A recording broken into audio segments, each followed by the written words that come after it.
The Book of Deuteronomy. Deuteronomy 1.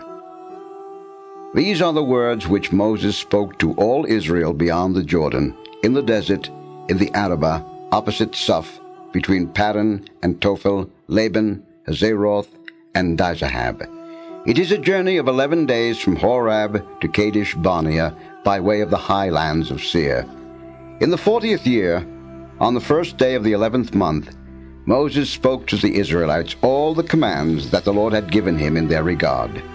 After he had defeated Sihon, king of the Amorites, who lived in Heshbon, and Og, king of Bashan, who lived in Ashtaroth and in Edrei, Moses began to explain the law in the land of Moab beyond the Jordan as follows. The Lord our God said to us at Horeb, "You have stayed long enough at this mountain. Leave here and go to the hill country of the Amorites and to all the surrounding regions, the land of the Canaanites in the Arabah, the mountains, the foothills, the Negeb and the seacoast, to Lebanon and as far as the great river, the Euphrates. I have given that land over to you. Go now and occupy the land I swore to your fathers, Abraham, Isaac, and Jacob, I would give to them and to their descendants. At that time I said to you, alone I am unable to carry you. The Lord your God has so multiplied you that you are now as numerous as the stars in the sky. May the Lord, the God of your fathers, increase you 1,000 times over and bless you as he promised. But how can I alone bear the crushing burden that you are, along with your bickering? Choose wise, intelligent, and experienced men from each of your tribes, that I may appoint them as your leaders." You answered me, "We agree to do as you have proposed." So I took outstanding men of your tribes, wise and experienced, and made them your leaders as officials over thousands, over hundreds, over 50s, and over 10s, and other tribal officers. I charged your judges at that time, listen to complaints among your kinsmen, and administer true justice to both parties, even if one of them is an alien. In rendering judgment, do not consider who a person is. Give ear to the lowly and to the great alike, fearing no man, for judgment is God's. Refer to me any case that is too hard for you, and I will hear it. Thereupon I gave you all the commands you were to fulfill. Then, in obedience to the command of the Lord our God, we set out from Horeb and journeyed through the whole desert, vast and fearful as you have seen, in the direction of the hill country of the Amorites. We had reached Kadesh Barnea when I said to you, "You have come to the hill country of the Amorites, which the Lord our God is giving us. The Lord your God has given this land over to you. Go up and occupy it, as the Lord the God of your fathers commands you. Do not fear or lose heart." Then all of you came up to me and said, "Let us send men ahead to reconnoiter the land for us and report to us on the road we must follow and the cities we must take." Agreeing with the proposal, I chose 12 men from your number, one from each tribe. They set out into the hill country as far as the Wadi Eshcol and explored it. Then, taking along some of the fruit of the land, they brought it down to us and reported, "The land which the Lord our God gives us is good." But you refused to go up, and after defying the command of the Lord your God, you set to murmuring in your tents. Out of hatred for us, the Lord has brought us up out of the land of Egypt to deliver us into the hands of the Amorites and destroy us. What shall we meet with up there? Our kinsmen have made us faint-hearted by reporting that the people are stronger and taller than we, and their cities are large and fortified to the sky. Besides, they saw the Anakim there. But I said to you, have no dread or fear of them. The Lord your God, who goes before you, will himself fight for you, just as he took your part before your very eyes in Egypt, as well as in the desert, where you saw how the Lord your God carried you, as a man carries his child, all along your journey until you arrived at this place. Despite this, you would not trust the Lord your God, who journeys before you to find you a resting place, by day in the cloud, and by night in the fire, to show the way you must go. When the Lord heard your words, he was angry, and he swore, "Not one man of this evil generation shall look upon the good land I swore to give to your fathers, except Caleb, son of Jephunneh. He shall see it, For to him and to his sons I will give the land he trod upon, because he has followed the Lord unreservedly. The Lord was angered against me also on your account, and said, Not even you shall enter there, but your aide Joshua, son of Nun, shall enter. Encourage him, for he is to give Israel its heritage. Your little ones, who you said would become booty, and your children, who as yet do not know good from bad, they shall enter. To them I will give it, and they shall occupy it. But as for yourselves, turn about and proceed into the desert on the Red Sea road. In reply you said to me, We have sinned against the Lord. We will go up ourselves and fight, just as the Lord our God commanded us.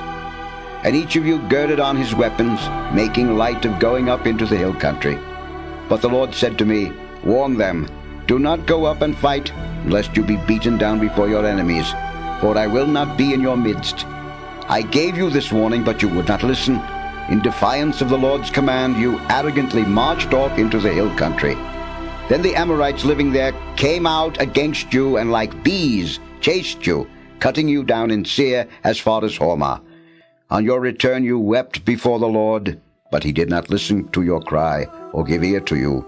That is why you had to stay as long as you did at Kadesh. Deuteronomy 2. When we did turn and proceed into the desert on the Red Sea road, as the Lord had commanded me, we circled around the highlands of Seir for a long time. Finally the Lord said to me, You have wandered round these highlands long enough. Turn and go north. Give this order to the people.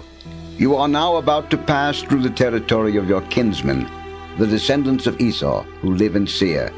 Though they are afraid of you, be very careful not to come in conflict with them. For I will not give you so much as a foot of their land, since I have already given Esau possession of the highlands of Seir. You shall purchase from them with silver the food you eat and the well water you drink. The Lord your God has blessed you in all your undertakings. He has been concerned about your journey through this vast desert. It is now 40 years that he has been with you, and you have never been in want. Then we left behind us the Arabah route, Elath, Ezion-Geber, and Seir, where our kinsmen, the descendants of Esau, live. And we went on toward the desert of Moab. And the Lord said to me, Do not show hostility to the Moabites, or engage them in battle. For I will not give you possession of any of their land, since I have given Ar to the descendants of Lot as their own. Formerly the Emin lived there, a people strong and numerous and tall like the Anakim. Like them, they were considered Rephaim. It was the Moabites who called them Emin. In Seir, however, the former inhabitants were the Horites. The descendants of Esau dispossessed them, clearing them out of the way and taking their place, just as the Israelites have done in the land of their heritage, which the Lord has given them. Get ready then to cross the Wadi Zered. So we crossed it. 38 years had elapsed between our departure from Kadesh Barnea and that crossing. In the meantime, the whole generation of soldiers had perished from the camp, as the Lord had sworn they should. For it was the Lord's hand that was against them, till he wiped them out of the camp completely. When at length death had put an end to all the soldiers among the people, the Lord said to me, You are now about to leave Ar and the territory of Moab behind.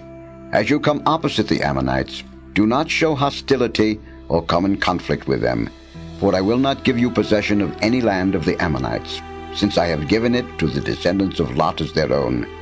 This also was considered a country of the Rephaim from its former inhabitants, whom the Ammonites called Zamzummim, a people strong and numerous and tall like the Anakim.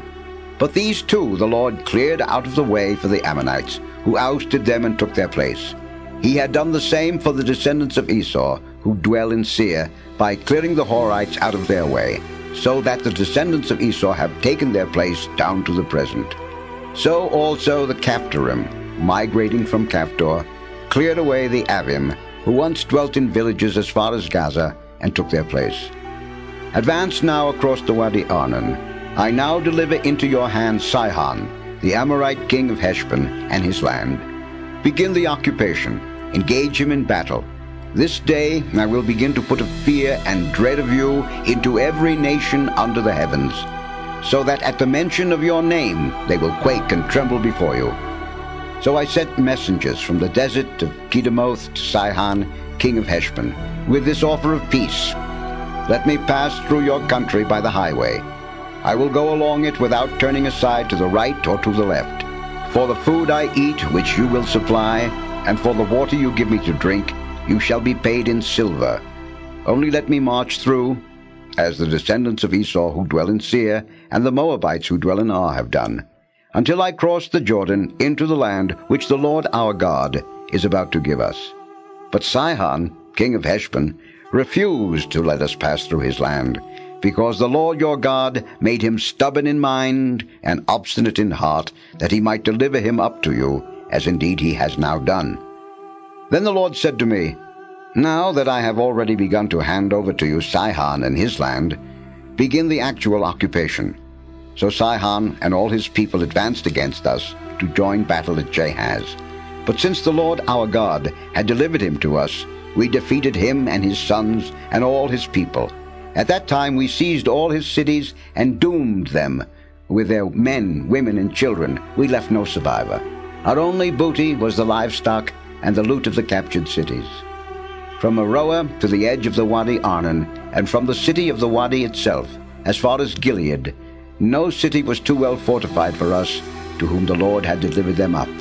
However, in obedience to the command of the Lord our God, you did not encroach upon any of the Ammonite land, neither the region bordering on the Wadi Jabbok, nor the cities of the highlands. Deuteronomy 3. Then we turned and proceeded toward Bashan. But Og, king of Bashan, advanced against us with all his people to give battle at Edrei. The Lord, however, said to me, Do not be afraid of him, for I have delivered him into your hand, with all his people and his land. Do to him as you did to Sihon, king of the Amorites, who lived in Heshbon. And thus the Lord our God delivered into our hands Og, king of Bashan, with all his people. We defeated him so completely that we left him no survivor. At that time we captured all his cities, none of them eluding our grasp, the whole region of Argob, the kingdom of Og and Bashan, 60 cities in all, to say nothing of the great number of unwalled towns. All the cities were fortified with high walls and gates and bars. As we had done to Sihon, king of Heshbon, so also here we doomed all the cities, with their men, women, and children. But all the livestock and the loot of each city we took as booty for ourselves. And so at that time we took from the 2 kings of the Amorites beyond the Jordan the territory from the Wadi Arnon to Mount Hermon, which is called Syrian by the Sidonians and Senir by the Amorites, comprising all the cities of the plateau, and all Gilead, and all the cities of the kingdom of Og and Bashan, including Salekah and Edrei. Og, king of Bashan, was the last remaining survivor of the Rephaim. He had a bed of iron, 9 regular cubits long and 4 wide, which is still preserved in Rabbah of the Ammonites. When we occupied the land at that time, I gave Reuben and Gad the territory from Aroer on the edge of the Wadi Arnon, halfway up into the highlands of Gilead, with the cities therein. The rest of Gilead and all of Bashan, the kingdom of Og, the whole Argob region, I gave to the half-tribe of Manasseh. All this region of Bashan was once called a land of the Rephaim. Jair, a Manassehite clan, took all the region of Argob as far as the border of the Geshurites and Maacathites, and called it after his own name, Bashan Havoth Jair, the name it bears today. To Machir I gave Gilead, and to Reuben and Gad the territory from Gilead to the Wadi Arnon, including the Wadi Bed and its banks, and to the Wadi Jabbok, which is the border of the Ammonites, as well as the Arabah with the Jordan and its eastern banks, from Chinnereth to the salt sea of the Arabah, under the slopes of Pisgah. At that time I charged them as follows. The Lord your God has given you this land as your own, but all you troops equipped for battle must cross over in the vanguard of your brother Israelites. Only your wives and children, as well as your livestock, of which I know you have a large number, shall remain behind in the towns I have given you, until the Lord has settled your kinsmen as well, and they too possess the land which the Lord your God will give them on the other side of the Jordan. Then you may all return to the possessions I have given you. It was then that I instructed Joshua, Your eyes have seen all that the Lord your God has done to both these kings. So too will the Lord do to all the kingdoms which you will encounter over there. Fear them not, for the Lord your God will fight for you. And it was then that I besought the Lord, O Lord God, you have begun to show to your servants your greatness and might. For what God in heaven or on earth can perform deeds as mighty as yours? Let me cross over and see this good land beyond the Jordan, this fine hill country and the Lebanon. But the Lord was angry with me on your account, and would not hear me. Enough, the Lord said to me, speak to me no more of this. Go up to the top of Pisgah and look out to the west, and to the north, and to the south, and to the east. Look well, for you shall not cross this Jordan. Commission Joshua, and encourage and strengthen him, for he shall cross at the head of this people, and shall put them in possession of the land you are to see. This was while we were in the ravine opposite Beth Peor. Deuteronomy 4. Now, Israel, hear the statutes and decrees which I am teaching you to observe, that you may live and may enter in and take possession of the land which the Lord, the God of your fathers, is giving you. In your observance of the commandments of the Lord your God, which I enjoin upon you, you shall not add to what I command you, nor subtract from it. You have seen with your own eyes what the Lord did at Baal Peor. The Lord your God destroyed from your midst every one that followed the Baal of Peor. But you, who clung to the Lord your God, are all alive today.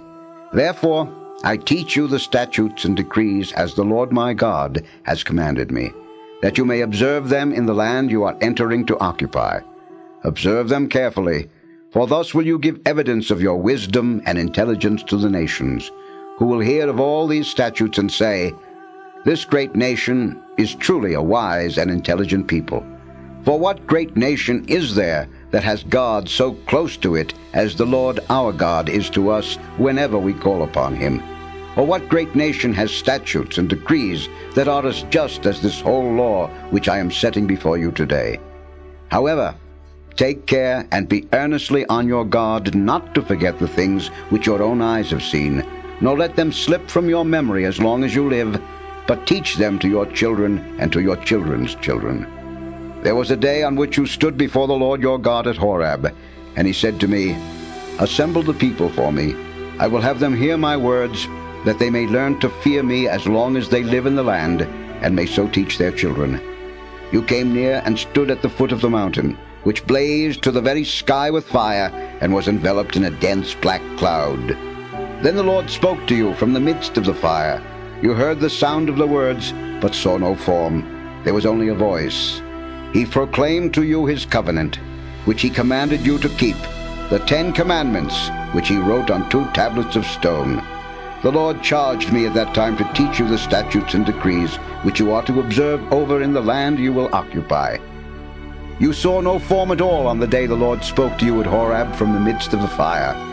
Be strictly on your guard, therefore, not to degrade yourself by fashioning an idol to represent any figure, whether it be the form of a man or a woman, of any animal on the earth, or of any bird that flies in the sky, of anything that crawls on the ground, or of any fish in the waters under the earth. And when you look up to the heavens and behold the sun or the moon, or any star among the heavenly hosts, do not be led astray into adoring them and serving them. These the Lord your God has let fall to the lot of all other nations under the heavens. But you he has taken and led out of that iron foundry, Egypt, that you might be his very own people, as you are today. Since the Lord was angered against me on your account, and swore that I should not cross the Jordan, nor enter the good land which he is giving you as a heritage, I myself shall die in this country without crossing the Jordan. But you will cross over and take possession of that good land. Take heed, therefore, lest, forgetting the covenant which the Lord your God has made with you, you fashion for yourselves against his command an idol in any form whatsoever. For the Lord your God is a consuming fire, a jealous God.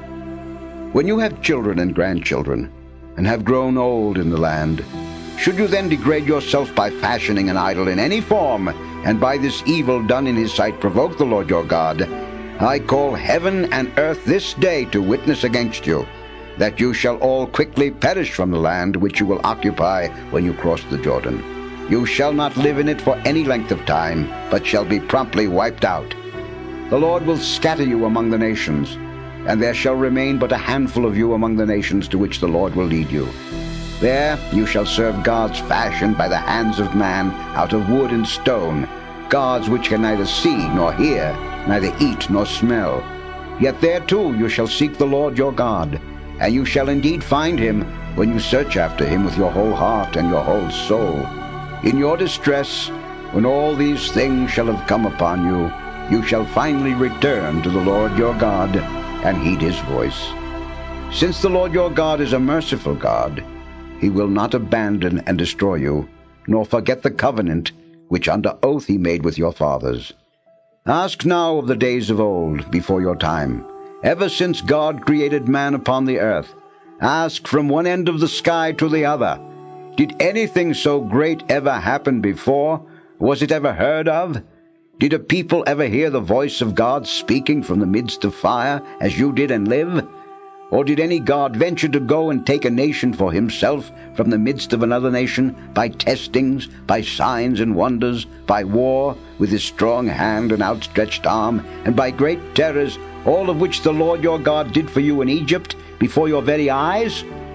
All this you were allowed to see, that you might know the Lord is God, and there is no other. Out of the heavens he let you hear his voice to discipline you. On earth he let you see his great fire, and you heard him speaking out of the fire. For love of your fathers, he chose their descendants, and personally led you out of Egypt by his great power, driving out of your way nations greater and mightier than you, so as to bring you in and to make their land your heritage, as it is today. This is why you must now know, and fix in your heart, that the Lord is God in the heavens above and on earth below, and that there is no other. You must keep his statutes and commandments, which I enjoin on you today, that you and your children after you may prosper, and that you may have long life on the land which the Lord your God is giving you forever. Then Moses set apart 3 cities in the region east of the Jordan, that a homicide might take refuge there if he unwittingly killed his neighbor, to whom he had previously borne no malice, and that he might save his life by fleeing to one of these cities: Bezah in the desert in the region of the plateau for the Reubenites, Ramoth in Gilead for the Gadites, and Golan in Bashan for the Manasseites. This is the law which Moses set before the Israelites. These are the ordinances, statutes, and decrees which he proclaimed to them when they had come out of Egypt, and were beyond the Jordan, in the ravine opposite Beth Peor, in the land of Sihon, king of the Amorites, who dwelt in Heshbon, and whom Moses and the Israelites defeated after coming out of Egypt. They occupied his land, and the land of Og, king of Bashan, as well, the land of these 2 kings of the Amorites in the region east of the Jordan, from Aroah on the edge of the Wadi Arnon to Mount Sion, that is Hermon, and all the Arabah east of the Jordan, as far as the Arabah Sea unto the slopes of Pisgah. Deuteronomy 5. Moses summoned all Israel and said to them, Hear, O Israel, the statutes and decrees which I proclaim in your hearing this day, that you may learn them and take care to observe them. The Lord our God made a covenant with us at Horeb. Not with our fathers did he make this covenant, but with us, all of us who are alive here this day. The Lord spoke with you face to face on the mountain from the midst of the fire. Since you were afraid of the fire and would not go up the mountain, I stood between the Lord and you at that time, to announce to you these words of the Lord. I, the Lord, am your God, who brought you out of the land of Egypt, that place of slavery. You shall not have other gods besides me. You shall not carve idols for yourselves in the shape of anything in the sky above, or on the earth below, or in the waters beneath the earth. You shall not bow down before them or worship them. For I, the Lord your God, am a jealous God, inflicting punishments for their fathers' wickedness on the children of those who hate me, down to the 3rd and 4th generation, but bestowing mercy down to the 1000th generation on the children of those who love me and keep my commandments. You shall not take the name of the Lord your God in vain, for the Lord will not leave unpunished him who takes his name in vain. Take care to keep holy the Sabbath day, as the Lord your God commanded you. 6 days you may labor and do all your work. But the seventh day is the Sabbath of the Lord your God. No work may be done then, whether by you or your son or daughter, or your male or female slave, or your ox or ass, or any of your beasts, or the alien who lives with you. Your male and female slave should rest as you do. For remember that you too were once slaves in Egypt, and the Lord your God brought you from there with his strong hand and outstretched arm. That is why the Lord your God has commanded you to observe the Sabbath day. Honor your father and your mother, as the Lord your God has commanded you, that you may have a long life and prosperity in the land which the Lord your God is giving you. You shall not kill. You shall not commit adultery. You shall not steal. You shall not bear dishonest witness against your neighbor. You shall not covet your neighbor's wife. You shall not desire your neighbor's house or field, nor his male or female slave, nor his ox or ass, nor anything that belongs to him. These words, and nothing more, the Lord spoke with a loud voice to your entire assembly on the mountain from the midst of the fire and the dense cloud. He wrote them upon 2 tablets of stone and gave them to me. But when you heard the voice from the midst of the darkness, while the mountain was ablaze with fire, you came to me in the person of all your tribal heads and elders and said, The Lord our God has indeed let us see his glory and his majesty. We have heard his voice from the midst of the fire, and have found out today that a man can still live after God has spoken with him. But why should we die now? Surely this great fire will consume us. If we hear the voice of the Lord our God any more, we shall die. For what mortal has heard, as we have, the voice of the living God speaking from the midst of fire and survived? Go closer, you, and hear all that the Lord our God will say, and then tell us what the Lord our God tells you. We will listen and obey. The Lord heard your words as you were speaking to me, and said to me, I have heard the words these people have spoken to you, which are all well said. Would that they might always be of such a mind, to fear me and to keep all my commandments. Then they and their descendants would prosper forever. Go, tell them to return to their tents. Then you wait here near me, and I will give you all the commandments, the statutes and decrees you must teach them, that they may observe them in the land which I am giving them to possess. Be careful, therefore, to do as the Lord your God has commanded you, not turning aside to the right or to the left, but following exactly the way prescribed for you by the Lord your God, that you may live and prosper, and may have long life in the land which you are to occupy. Deuteronomy 6. These then are the commandments, the statutes, and decrees which the Lord your God has ordered that you be taught to observe in the land into which you are crossing for conquest, so that you and your son and your grandson may fear the Lord your God, and keep throughout the days of your lives all his statutes and commandments which I enjoin on you, and thus have long life. Hear then, Israel, and be careful to observe them, that you may grow and prosper the more, in keeping with the promise of the Lord, the God of your fathers, to give you a land flowing with milk and honey. Hear, O Israel, the Lord is our God, the Lord alone. Therefore, you shall love the Lord your God with all your heart, and with all your soul, and with all your strength. Take to heart these words which I enjoin on you today. Drill them into your children. Speak of them at home and abroad, whether you are busy or at rest. Bind them at your wrist as a sign, and let them be as a pendant on your forehead. Write them on the doorposts of your houses and on your gates. When the Lord your God brings you into the land which he swore to your fathers, Abraham, Isaac, and Jacob, that he would give you, a land with fine large cities that you did not build, with houses full of goods of all sorts that you did not garner, with cisterns that you did not dig, with vineyards and olive groves that you did not plant. And when, therefore, you eat your fill, take care not to forget the Lord, who brought you out of the land of Egypt, that place of slavery. The Lord your God shall you fear, him shall you serve, and by his name shall you swear. You shall not follow other gods, such as those of the surrounding nations, lest the wrath of the Lord your God flare up against you, and he destroy you from the face of the land. For the Lord your God, who is in your midst, is a jealous God. You shall not put the Lord your God to the test, as you did at Massah, but keep the commandments of the Lord your God, and the ordinances and statutes he has enjoined on you.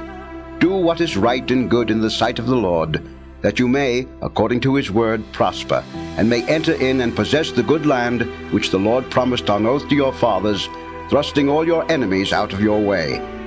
Later on, when your son asks you what these ordinances, statutes, and decrees mean, which the Lord our God has enjoined on you, you shall say to your son, We were once slaves of Pharaoh in Egypt, but the Lord brought us out of Egypt with his strong hand, and wrought before our eyes signs and wonders, great and dire, against Egypt, and against Pharaoh and his whole house.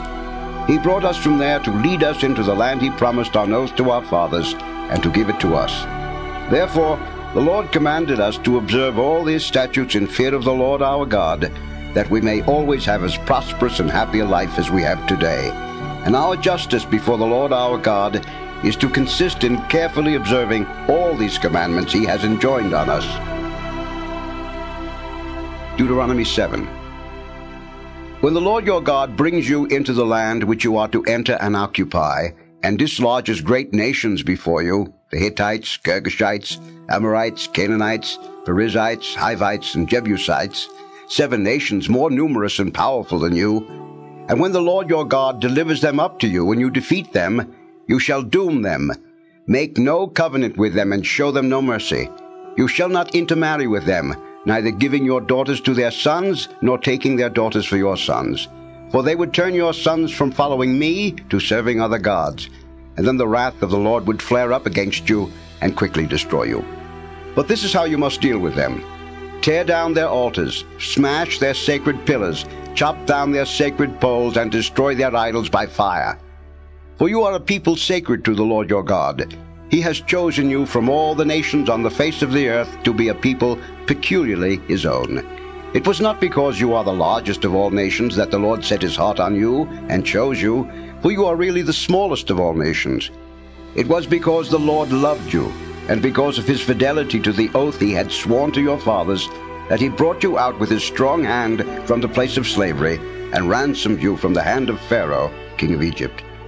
Understand then that the Lord your God is God indeed, the faithful God who keeps his merciful covenant down to the 1,000th generation toward those who love him and keep his commandments, but who repays with destruction the person who hates him. He does not dally with such a one, but makes him personally pay for it. You shall therefore carefully observe the commandments, the statutes, and the decrees which I enjoin on you today. As your reward for heeding these decrees and observing them carefully, the Lord your God will keep with you the merciful covenant which he promised on oath to your fathers. He will love and bless and multiply you. He will bless the fruit of your womb and the produce of your soil, your grain and wine and oil, the issue of your herds and the young of your flocks, in the land which he swore to your fathers he would give you. You will be blessed above all peoples. No man or woman among you shall be childless, nor shall your livestock be barren. The Lord will remove all sickness from you. He will not afflict you with any of the malignant diseases that you know from Egypt, but will leave them with all your enemies. You shall consume all the nations which the Lord your God will deliver up to you. You are not to look on them with pity, lest you be ensnared into serving their gods. Perhaps you will say to yourselves, These nations are greater than we. How can we dispossess them? But do not be afraid of them.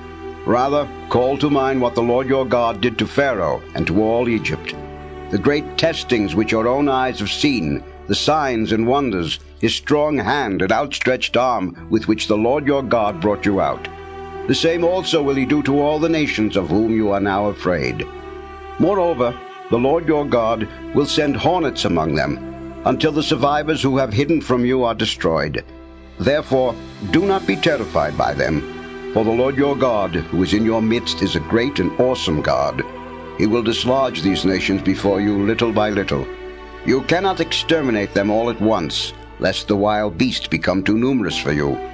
The Lord your God will deliver them up to you and will rout them utterly until they are annihilated. He will deliver their kings into your hand, that you may make their names perish from under the heavens. No man will be able to stand up against you till you have put an end to them. The images of their gods you shall destroy by fire. Do not covet the silver or gold on them, nor take it for yourselves, lest you be ensnared by it. For it is an abomination to the Lord your God. You shall not bring any abominable thing into your house, lest you be doomed with it. Loathe and abhor it utterly as a thing that is doomed. Deuteronomy 8. Be careful to observe all the commandments I enjoin on you today, that you may live and increase, and may enter in and possess the land which the Lord promised on oath to your fathers. Remember how for 40 years now the Lord your God has directed all your journeying in the desert, so as to test you by affliction, and find out whether or not it was your intention to keep his commandments. He therefore let you be afflicted with hunger, and then fed you with manna, a food unknown to you and your fathers, in order to show you that not by bread alone does man live, but by every word that comes forth from the mouth of the Lord. The clothing did not fall from you in tatters, nor did your feet swell these 40 years. So you must realize that the Lord your God disciplines you even as a man disciplines his son. Therefore, keep the commandments of the Lord your God by walking in his ways and fearing him. For the Lord your God is bringing you into a good country, a land with streams of water, with springs and fountains welling up in the hills and valleys, a land of wheat and barley, of vines and fig trees and pomegranates, of olive trees and of honey, a land where you can eat bread without stint, and where you will lack nothing, a land whose stones contain iron, and in whose hills you can mine copper. But when you have eaten your fill, you must bless the Lord your God for the good country he has given you. Be careful not to forget the Lord your God by neglecting his commandments and decrees and statutes, which I enjoin on you today, lest, when you have eaten your fill, and have built fine houses and lived in them, and have increased your herds and flocks, your silver and gold, and all your property, you then become haughty of heart and unmindful of the Lord your God, who brought you out of the land of Egypt, that place of slavery, who guided you through the vast and terrible desert, with its satraps, serpents, and scorpions, its parched and waterless ground, who brought forth water for you from the flinty rock, and fed you in the desert with manna, a food unknown to your fathers, that he might afflict you and test you, but also make you prosperous in the end. Otherwise, you might say to yourselves, it is my own power and the strength of my own hand that has obtained for me this wealth. Remember then, it is the Lord your God who gives you the power to acquire wealth, by fulfilling, as he has now done, the covenant which he swore to your fathers. But if you forget the Lord your God, and follow other gods, serving and worshipping them, I forewarn you this day that you will perish utterly. Like the nations which the Lord destroys before you, so shall you too perish, for not heeding the voice of the Lord your God. Deuteronomy 9. Hear, O Israel, you are now about to cross the Jordan, to enter in and dispossess nations greater and stronger than yourselves, having large cities fortified to the sky, the Anakim, a people great and tall.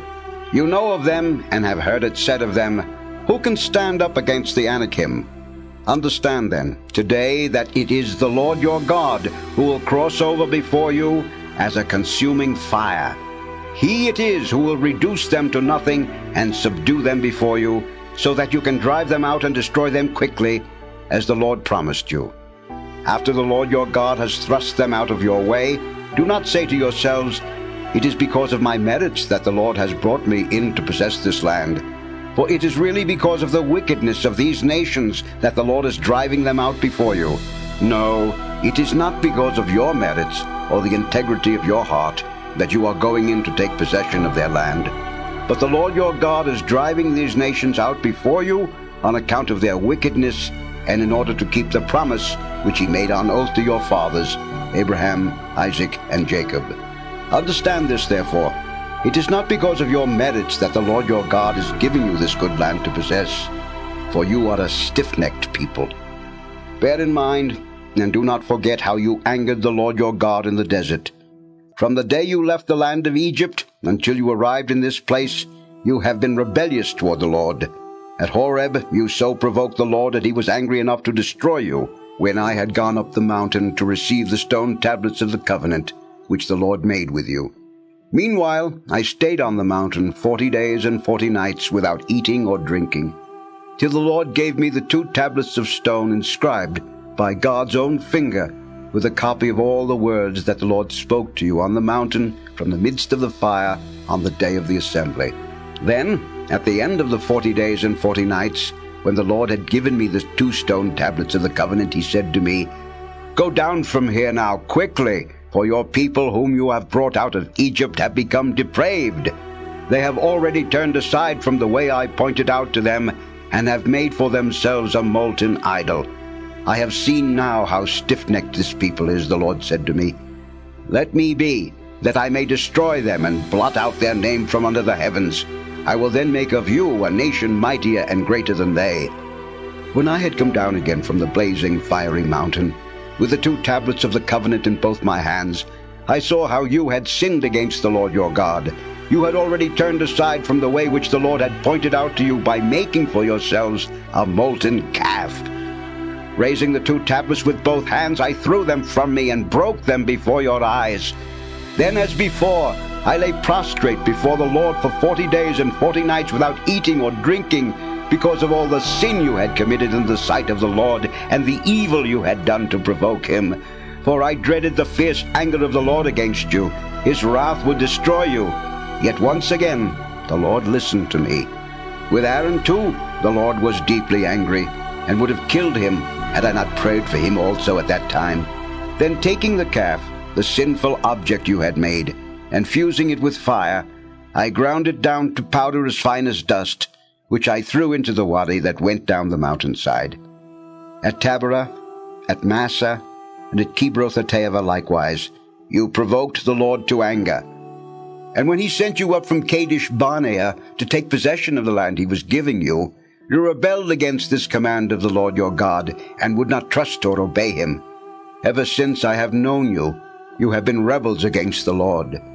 Those 40 days then, and 40 nights, I lay prostrate before the Lord, because he had threatened to destroy you. This was my prayer to him: O Lord God, destroy not your people, the heritage which your majesty has ransomed and brought out of Egypt with your strong hand. Remember your servants, Abraham, Isaac, and Jacob. Look not upon the stubbornness of this people, nor upon their wickedness and sin, lest the people from whose land you have brought us say, the Lord was not able to bring them into the land he promised them, or, out of hatred for them, he brought them out to slay them in the desert. They are, after all, your people and your heritage, whom you have brought out by your great power and with your outstretched arm. Deuteronomy 10. At that time the Lord said to me, Cut 2 tablets of stone like the former, then come up the mountain to me. Also make an ark of wood. I will write upon the tablets the commandments that were on the former tablets that you broke, and you shall place them in the ark. So I made an ark of acacia wood, and cut 2 tablets of stone like the former, and went up the mountain carrying the 2 tablets. The Lord then wrote on them, as he had written before, the 10 commandments which he spoke to you on the mountain from the midst of the fire on the day of the assembly. After the Lord had given them to me, I turned and came down the mountain, and placed the tablets in the ark I had made. There they have remained, in keeping with the command the Lord gave me.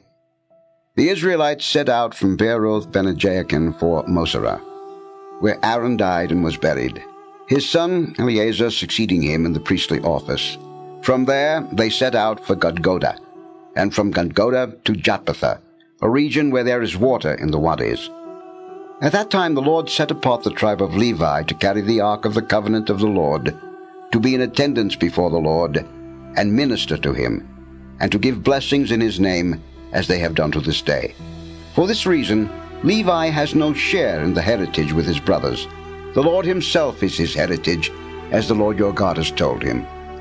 After I had spent these other 40 days and 40 nights on the mountain, and the Lord had once again heard me and decided not to destroy you, he said to me, Go now and set out at the head of your people, that they may enter in and occupy the land which I swore to their fathers I would give them.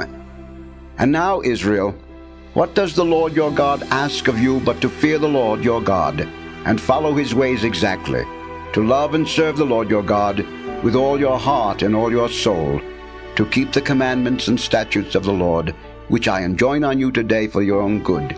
Think, the heavens, even the highest heavens, belong to the Lord your God, as well as the earth and everything on it. Yet in his love for your fathers, the Lord was so attached to them as to choose you, their descendants, in preference to all other peoples, as indeed he has now done. Circumcise your hearts, therefore, and be no longer stiff-necked. For the Lord your God is the God of gods, the Lord of lords, the great God, mighty and awesome, who has no favorites, accepts no bribes, who executes justice for the orphan and the widow, and befriends the alien, feeding and clothing him. So you too must befriend the alien, for you were once aliens yourselves in the land of Egypt. The Lord your God shall you fear, and him shall you serve. Hold fast to him, and swear by his name. He is your glory, he your God, who has done for you those great and terrible things which your own eyes have seen. Your ancestors went down to Egypt 70 strong, and now the Lord your God has made you as numerous as the stars of the sky. Deuteronomy 11. Love the Lord your God, therefore, and always heed his charge, his statutes, decrees, and commandments. It is not your children who have not known it from experience, but you yourselves who must now understand the discipline of the Lord your God, his majesty, his strong hand and outstretched arm, the signs and deeds he wrought among the Egyptians, on Pharaoh, king of Egypt, and on all his land, what he did to the Egyptian army and to their horses and chariots, engulfing them in the water of the Red Sea as they pursued you, and bringing ruin upon them even to this day. What he did for you in the desert until you arrived in this place, and what he did to the Reubenites Dathan and Abiram, sons of Eliab, when the ground opened its mouth and swallowed them up out of the midst of Israel, with their families and tents and every living thing that belonged to them. With your own eyes you have seen all these great deeds that the Lord has done. Keep all the commandments, then, which I enjoin on you today, that you may be strong enough to enter in and take possession of the land into which you are crossing, and that you may have long life on the land which the Lord swore to your fathers he would give to them and their descendants, a land flowing with milk and honey. For the land which you are to enter and occupy is not like the land of Egypt from which you have come, where you would sow your seed and then water it by hand, as in a vegetable garden. No, the land into which you are crossing for conquest is a land of hills and valleys that drinks in rain from the heavens, a land which the Lord your God looks after. His eyes are upon it continually from the beginning of the year to the end.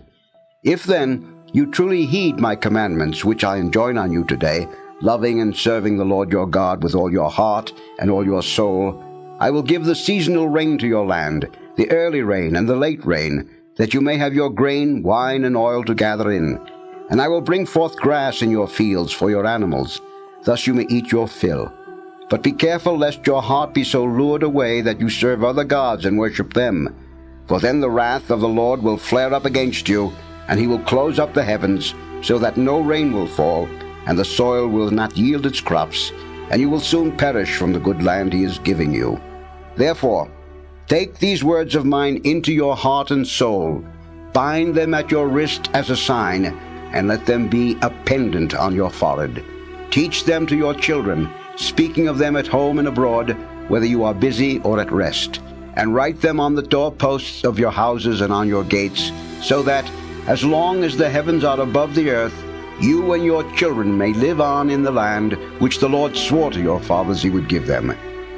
For if you are careful to observe all these commandments I enjoin on you, loving the Lord your God, and following his ways exactly, and holding fast to him, the Lord will drive all these nations out of your way, and you will dispossess nations greater and mightier than yourselves.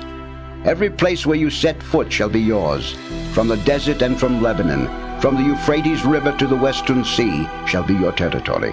None shall stand up against you. The Lord your God will spread the fear and dread of you through any land where you set foot, as he promised you. I set before you here this day a blessing and a curse.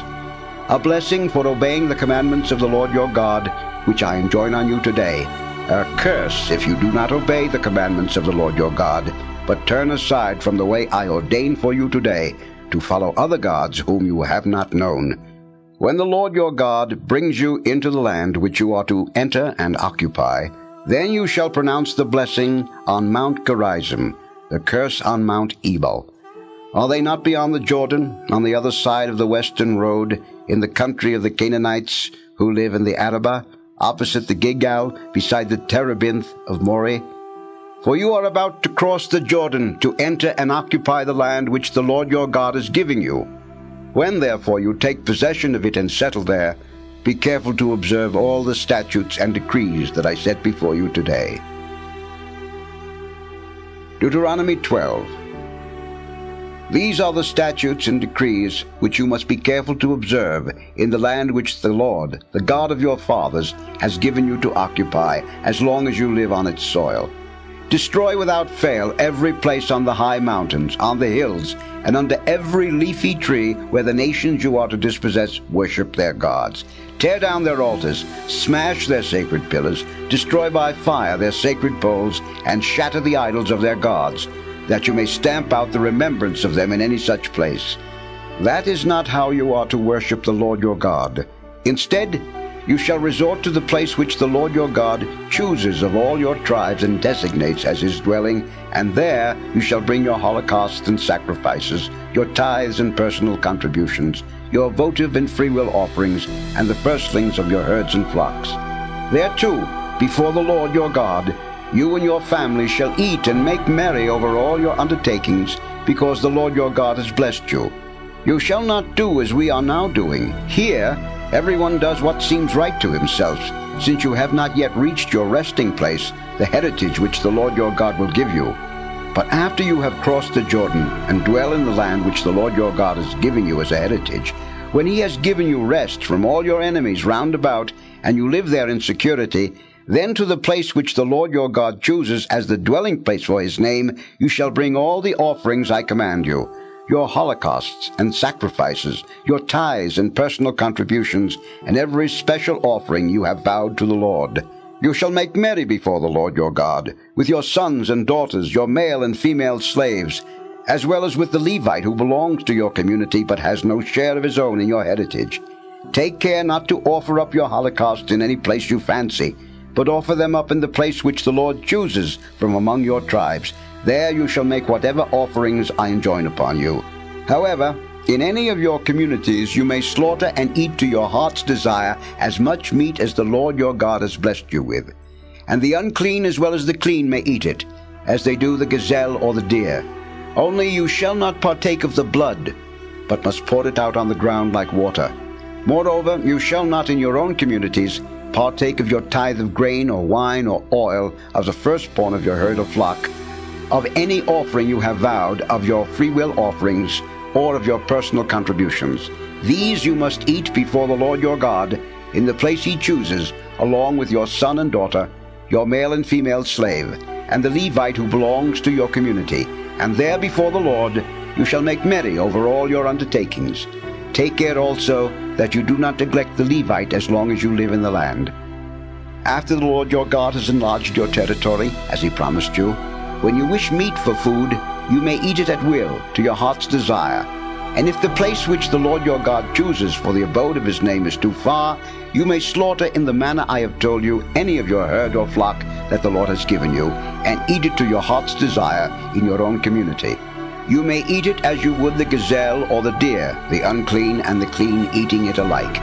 But make sure that you do not partake of the blood, for blood is life, and you shall not consume the seat of life with the flesh.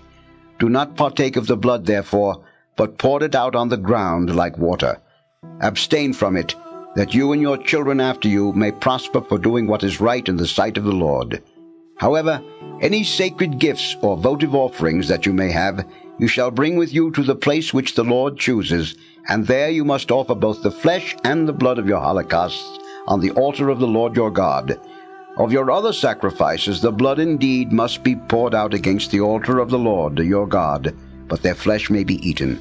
Be careful to heed all these commandments I enjoin on you, that you and your descendants may always prosper, for doing what is good and right in the sight of the Lord your God. When the Lord your God removes the nations from your way as you advance to dispossess them, be on your guard. Otherwise, once they have been wiped out before you, and you have replaced them and are settled in their land, you will be lured into following them. Do not inquire regarding their gods. How did these nations worship their gods? I too would do the same. You shall not thus worship the Lord your God, because they offered to their gods every abomination that the Lord detests, even burning their sons and daughters to their gods. Deuteronomy 13. Every command that I enjoin on you, you shall be careful to observe, neither adding to it nor subtracting from it. If there arises among you a prophet or a dreamer who promises you a sign or wonder, urging you to follow other gods whom you have not known, and to serve them, even though the sign or wonder he has foretold you comes to pass, pay no attention to the words of that prophet or that dreamer, for the Lord your God is testing you to learn whether you really love him with all your heart and with all your soul. The Lord your God shall you follow, and him shall you fear. His commandments shall you observe, and his voice shall you heed, serving him and holding fast to him alone. But that prophet or that dreamer shall be put to death, because in order to lead you astray from the way which the Lord your God has directed you to take, he has preached apostasy from the Lord your God, who brought you out of the land of Egypt, and ransomed you from that place of slavery. Thus shall you purge the evil from your midst. If your own full brother, or your son or daughter, or your beloved wife, or your intimate friend entices you secretly to serve other gods, whom you and your fathers have not known, gods of any other nations, near at hand or far away, from one end of the earth to the other, do not yield to him or listen to him, nor look with pity upon him, to spare or shield him, but kill him. Your hand shall be the first raised to slay him. The rest of the people shall join in with you. You shall stone him to death, because he sought to lead you astray from the Lord your God, who brought you out of the land of Egypt, that place of slavery. And all Israel, hearing of it, shall fear and never again do such evil as this in your midst. If in any of the cities which the Lord your God gives you to dwell in, you hear it said that certain scoundrels have sprung up among you, and have led astray the inhabitants of their city to serve other gods whom you have not known, you must inquire carefully into the matter and investigate it thoroughly. If you find that it is true, and an established fact that this abomination has been committed in your midst, you shall put the inhabitants of that city to the sword, dooming the city and all life that is in it, even its cattle, to the sword. Having heaped up all its spoils in the middle of its square, you shall burn the city with all its spoils as a whole burnt offering to the Lord your God. Let it be a heap of ruins forever, never to be rebuilt. You shall not retain anything that is doomed, that the blazing wrath of the Lord may die down, and he may show you mercy, and in his mercy for you may multiply you, as he promised your fathers on oath. Because you have heeded the voice of the Lord your God, keeping all his commandments which I enjoin on you today, doing what is right in his sight. Deuteronomy 14. You are children of the Lord your God. You shall not gash yourselves nor shave the hair above your foreheads for the dead. For you are a people sacred to the Lord your God, who has chosen you from all the nations on the face of the earth to be a people peculiarly his own. You shall not eat any abominable thing. These are the animals you may eat: the ox, the sheep, the goat, the red deer, the gazelle, the roe deer, the ibex, the addax, the oryx, and the mountain sheep. Any animal that has hoofs you may eat, provided it is cloven-footed and chews the cud. But you shall not eat any of the following that only chew the cud, or only have cloven hoofs: the camel, the hare and the rock badger, which indeed chew the cud, but do not have hoofs, and are therefore unclean for you, and the pig, which indeed has hoofs and is cloven-footed, but does not chew the cud, and is therefore unclean for you. Their flesh you shall not eat, and their dead bodies you shall not touch. Of the various creatures that live in the water, whatever has both fins and scales you may eat. But all those that lack either fins or scales you shall not eat. They are unclean for you. You may eat all clean birds, but you shall not eat any of the following: the eagle, the vulture, the osprey, the various kites and falcons, all the various species of crows, the ostrich, the nightjar, the gull, the various species of hawks, the owl, the screech owl, the ibis, the desert owl, the buzzard, the cormorant, the stork, the various species of herons, the hoopoe, and the bat. All winged insects too are unclean for you and shall not be eaten. But you may eat any clean winged creatures. You must not eat any animal that has died of itself, for you are a people sacred to the Lord your God. But you may give it to an alien who belongs to your community, and he may eat it, or you may sell it to a foreigner. You shall not boil a kid in its mother's milk. Each year you shall tithe all the produce that grows in the field you have sown. Then, in the place which the Lord your God chooses as the dwelling place of his name, you shall eat in his presence your tithe of the grain, wine, and oil, as well as the firstlings of your herd and flock, that you may learn always to fear the Lord your God.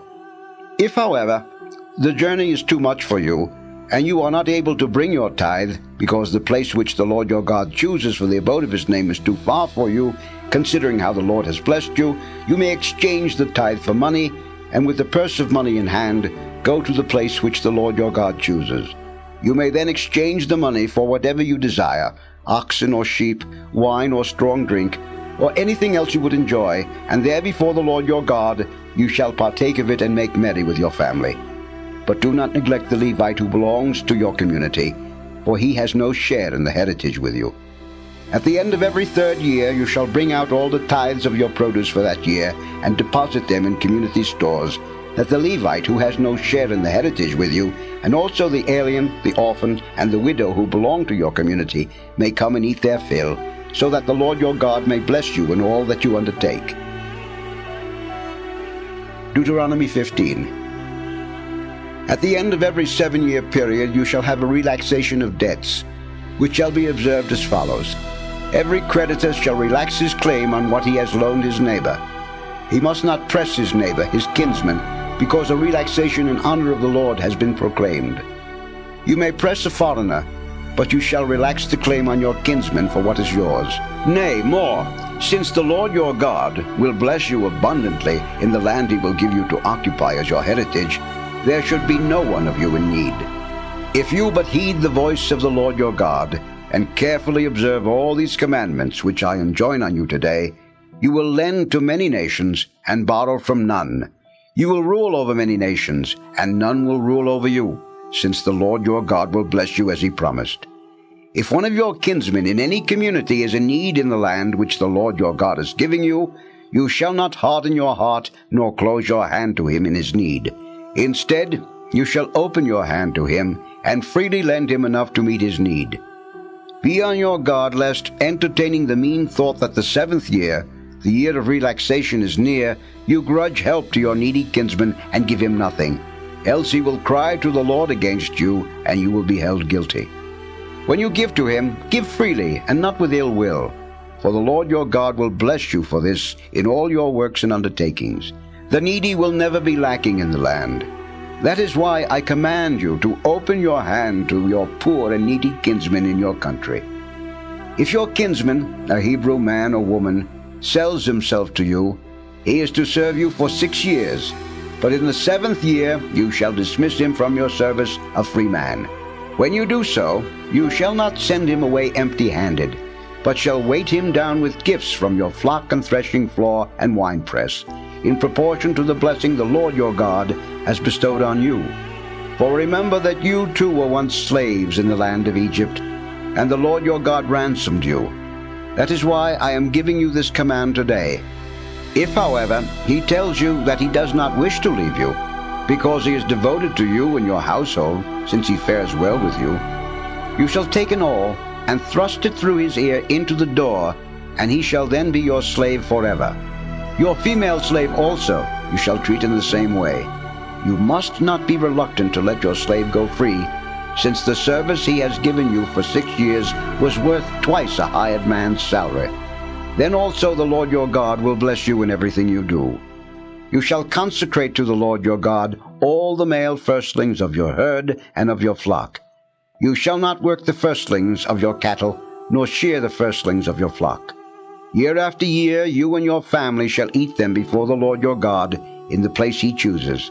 If, however, a firstling is lame or blind or has any other serious defect, you shall not sacrifice it to the Lord your God, but in your own communities you may eat it, the unclean and the clean eating it alike, as you would a gazelle or a deer.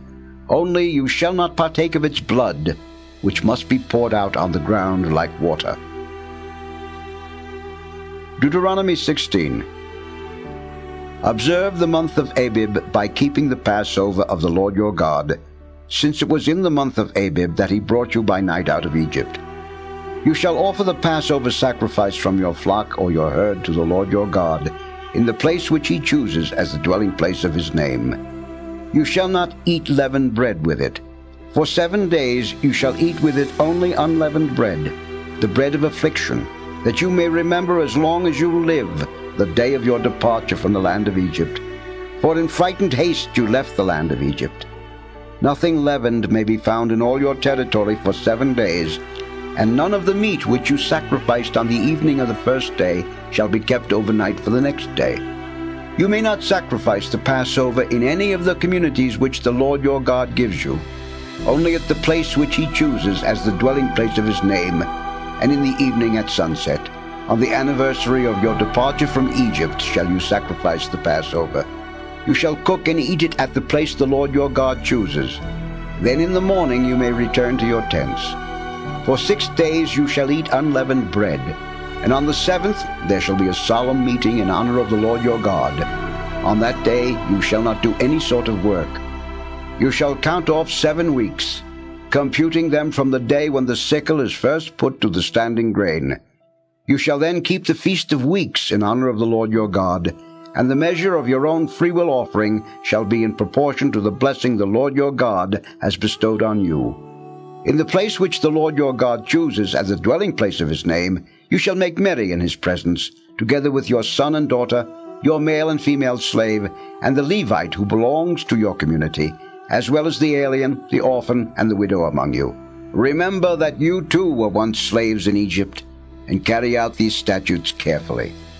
You shall celebrate the Feast of Booths for 7 days, when you have gathered in the produce from your threshing floor and winepress. You shall make merry at your feast, together with your son and daughter, your male and female slave, and also the Levite, the alien, the orphan, and the widow who belong to your community. For 7 days you shall celebrate this pilgrim feast in honor of the Lord your God, in the place which he chooses, since the Lord your God has blessed you in all your crops and in all your undertakings. You shall do naught but make merry. 3 times a year then, every male among you shall appear before the Lord your God in the place which he chooses, at the Feast of Unleavened Bread, at the Feast of Weeks, and at the Feast of Booths. No one shall appear before the Lord empty-handed, but each of you with as much as he can give, in proportion to the blessings which the Lord your God has bestowed on you. You shall appoint judges and officials throughout your tribes to administer true justice for the people in all the communities which the Lord your God has given you. You shall not distort justice. You must be impartial. You shall not take a bribe, for a bribe blinds the eyes even of the wise and twists the words even of the just. Justice and justice alone shall be your aim, that you may have life and may possess the land which the Lord your God is giving you. You shall not plant a sacred pole of any kind of wood beside the altar of the Lord your God, which you will build, nor shall you erect a sacred pillar, such as the Lord your God detests. Deuteronomy 17. You shall not sacrifice to the Lord your God from the herd or from the flock an animal with any serious defect. That would be an abomination to the Lord your God. If there is found among you, in any one of the communities which the Lord your God gives you, a man or a woman who does evil in the sight of the Lord your God and transgresses his covenant by serving other gods, or by worshipping the sun or the moon, or any of the host of the sky, against my command, and if, on being informed of it, you find by careful investigation that it is true, and an established fact, that this abomination has been committed in Israel, you shall bring the man or woman who has done the evil deed out to your city gates and stone him to death. The testimony of 2 or 3 witnesses is required for putting a person to death. No one shall be put to death on the testimony of only one witness. At the execution, the witnesses are to be the first to raise their hands against him. Afterward, all the people are to join in. Thus shall you purge the evil from your midst. If in your own community there is a case at issue which proves too complicated for you to decide, in a matter of bloodshed, or of civil rights, or of personal injury, you shall then go up to the place which the Lord your God chooses, to the Levitical priests, or to the judge who is in office at that time. They shall study the case, and then hand down to you their decision. According to this decision that they give you in the place which the Lord chooses, you shall act, being careful to do exactly as they direct. You shall carry out the directions they give you and the verdict they pronounce for you, without turning aside to the right or to the left from the decision they hand down to you. Any man who has the insolence to refuse to listen to the priest who officiates there in the ministry of the Lord your God, or to the judge, shall die. Thus shall you purge the evil from your midst. And all the people on hearing of it shall fear, and never again be so insolent. When you have come into the land which the Lord your God is giving you, and have occupied it and settled in it, should you then decide to have a king over you like all the surrounding nations, you shall set that man over you as your king whom the Lord your God chooses. He whom you set over you as king must be your kinsman. A foreigner, who is no kin of yours, you may not set over you. But he shall not have a great number of horses, nor shall he make his people go back again to Egypt to acquire them, against the Lord's warning that you must never go back that way again. Neither shall he have a great number of wives, lest his heart be estranged, nor shall he accumulate a vast amount of silver and gold. When he is enthroned in his kingdom, he shall have a copy of this law made from the scroll that is in the custody of the Levitical priests. He shall keep it with him and read it all the days of his life, that he may learn to fear the Lord his God, and to heed and fulfill all the words of this law and these statutes. Let him not become estranged from his countrymen through pride, nor turn aside to the right or to the left from these commandments. Then he and his descendants will enjoy a long reign in Israel. Deuteronomy 18. The whole priestly tribe of Levi shall have no share in the heritage with Israel. They shall live on the oblations of the Lord and the portions due to him. Levi shall have no heritage among his brothers. The Lord himself is his heritage, as he has told him. The priests shall have a right to the following things from the people. From those who are offering a sacrifice, whether the victim is from the herd or from the flock, the priest shall receive the shoulder, the jowls, and the stomach. You shall also give him the first fruits of your grain and wine and oil, as well as the first fruits of the shearing of your flock. For the Lord your God has chosen him and his sons out of all your tribes to be always in attendance to minister in the name of the Lord. When a Levite goes from one of your communities anywhere in Israel in which he ordinarily resides to visit, as his heart may desire, the place which the Lord chooses, he may minister there in the name of the Lord his God, like all his fellow Levites who are in attendance there before the Lord. He shall then receive the same portions to eat as the rest, along with his monetary offerings and heirlooms. When you come into the land which the Lord your God is giving you, you shall not learn to imitate the abominations of the peoples there. Let there not be found among you anyone who immolates his son or daughter in the fire, nor a fortune-teller, soothsayer, charmer, diviner, or caster of spells, nor one who consults ghosts and spirits, or seeks oracles from the dead.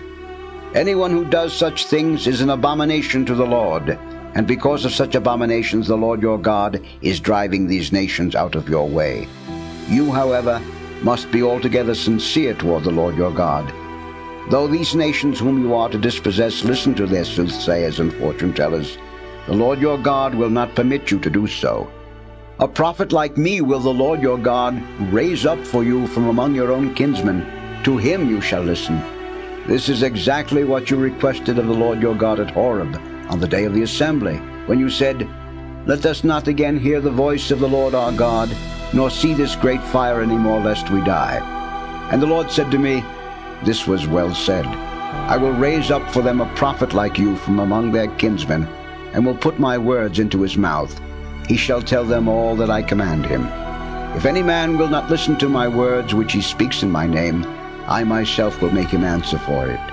But if a prophet presumes to speak in my name an oracle that I have not commanded him to speak, or speaks in the name of other gods, he shall die.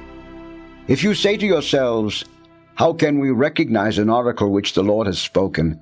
Know that even though a prophet speaks in the name of the Lord, if his oracle is not fulfilled or verified, it is an oracle which the Lord did not speak. The prophet has spoken it presumptuously, and you shall have no fear of him. Deuteronomy 19.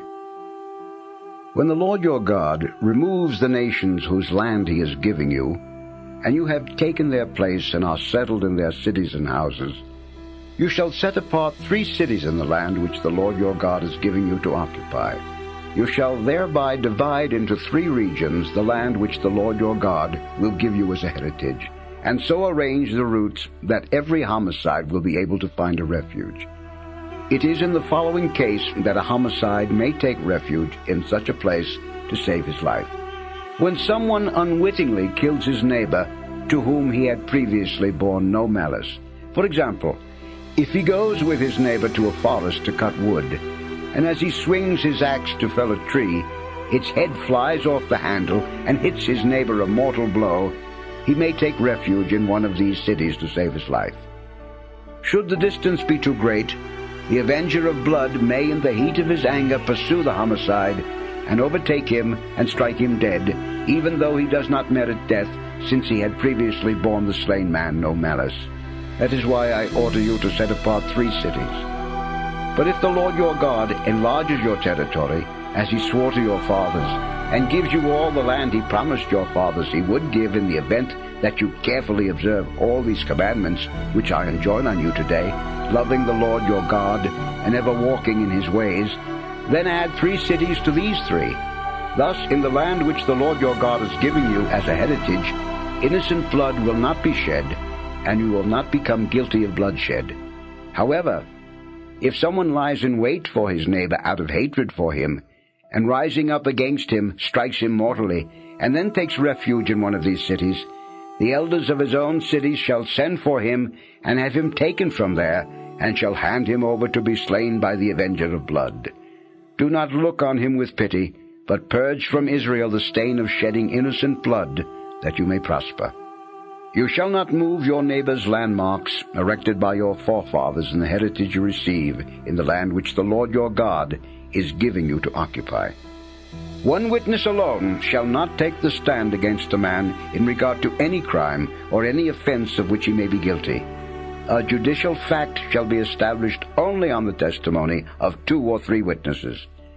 If an unjust witness takes the stand against a man to accuse him of defection from the law, the 2 parties in the dispute shall appear before the Lord in the presence of the priests or judges in office at that time.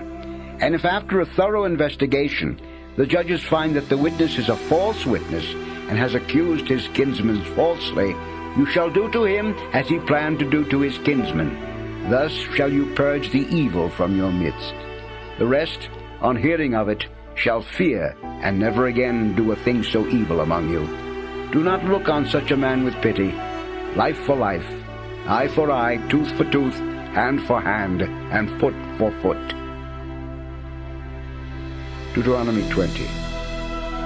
When you go out to war against your enemies, and you see horses and chariots, and an army greater than your own, do not be afraid of them, for the Lord your God, who brought you up from the land of Egypt, will be with you.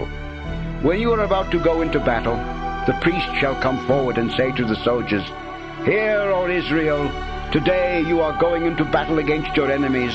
Be not weak-hearted or afraid, be neither alarmed nor frightened by them. For it is the Lord your God who goes with you to fight for you against your enemies and give you victory.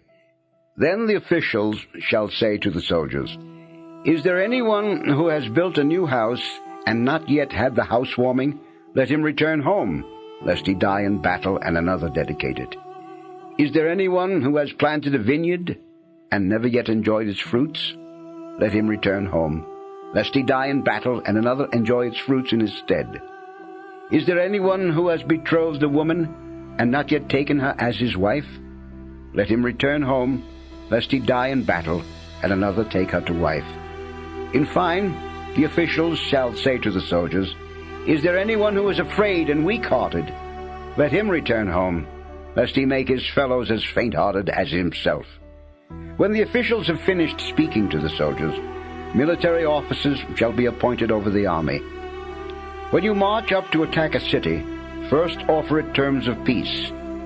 If it agrees to your terms of peace, and opens its gates to you, all the people to be found in it shall serve you in forced labor. But if it refuses to make peace with you, and instead offers you battle, lay siege to it.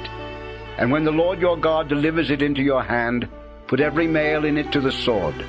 But the women and children and livestock, and all else in it that is worth plundering, you may take as your booty. And you may use this plunder of your enemies which the Lord your God has given you. That is how you shall deal with any city at a considerable distance from you, which does not belong to the peoples of this land. But in the cities of those nations which the Lord your God is giving you as your heritage, you shall not leave a single soul alive. You must doom them all, the Hittites, Amorites, Canaanites, Perizzites, Hivites, and Jebusites, as the Lord your God has commanded you, lest they teach you to make any such abominable offerings as they make to their gods, and you thus sin against the Lord your God. When you are at war with a city, and have to lay siege to it for a long time before you capture it, you shall not destroy its trees by putting an axe to them. You may eat their fruit, but you must not cut down the trees. After all, are the trees of the field men, that they should be included in your siege? However, those trees which you know are not fruit trees you may destroy, cutting them down to build siege works with which to reduce the city that is resisting you. Deuteronomy 21. If the corpse of a slain man is found lying in the open on the land which the Lord your God is giving you to occupy, and it is not known who killed him, your elders and judges shall go out and measure the distances to the cities that are in the neighborhood of the corpse. When it is established which city is nearest the corpse, the elders of that city shall take a heifer that has never been put to work as a draft animal under a yoke, and bringing it down to a wadi with an ever-flowing stream, at a place that has not been plowed or sown, they shall cut the heifer's throat there in the wadi. The priests, the descendants of Levi, shall also be present, for the Lord your God has chosen them to minister to him and to give blessings in his name, and every case of dispute or violence must be settled by their decision. Then all the elders of that city nearest the corpse shall wash their hands over the heifer whose throat was cut in the wadi, and shall declare, Our hands did not shed this blood, and our eyes did not see the deed. Absolve, O Lord, your people Israel, whom you have ransomed, and let not the guilt of shedding innocent blood remain in the midst of your people Israel. Thus they shall be absolved from the guilt of bloodshed, and you shall purge from your midst the guilt of innocent blood, that you may prosper for doing what is right in the sight of the Lord. When you go out to war against your enemies, and the Lord your God delivers them into your hand, so that you take captives, if you see a comely woman among the captives, and become so enamored of her that you wish to have her as wife, you may take her home to your house. But before she may live there, she must shave her head and pare her nails, and lay aside her captive's garb. After she has mourned her father and mother for a full month, you may have relations with her, and you shall be her husband, and she shall be your wife. However, if later on you lose your liking for her, you shall give her her freedom if she wishes it. But you shall not sell or enslave her, since she was married to you under compulsion. If a man with 2 wives loves one and dislikes the other, and if both bear him sons, but the firstborn is of her whom he dislikes, when he comes to bequeath his property to his sons, he may not consider as his firstborn the son of the wife he loves, in preference to his true firstborn, the son of the wife whom he dislikes. On the contrary, he shall recognize as his firstborn the son of her whom he dislikes, giving him a double share of whatever he happens to own, since he is the first fruits of his manhood, and to him belongs the rights of the firstborn.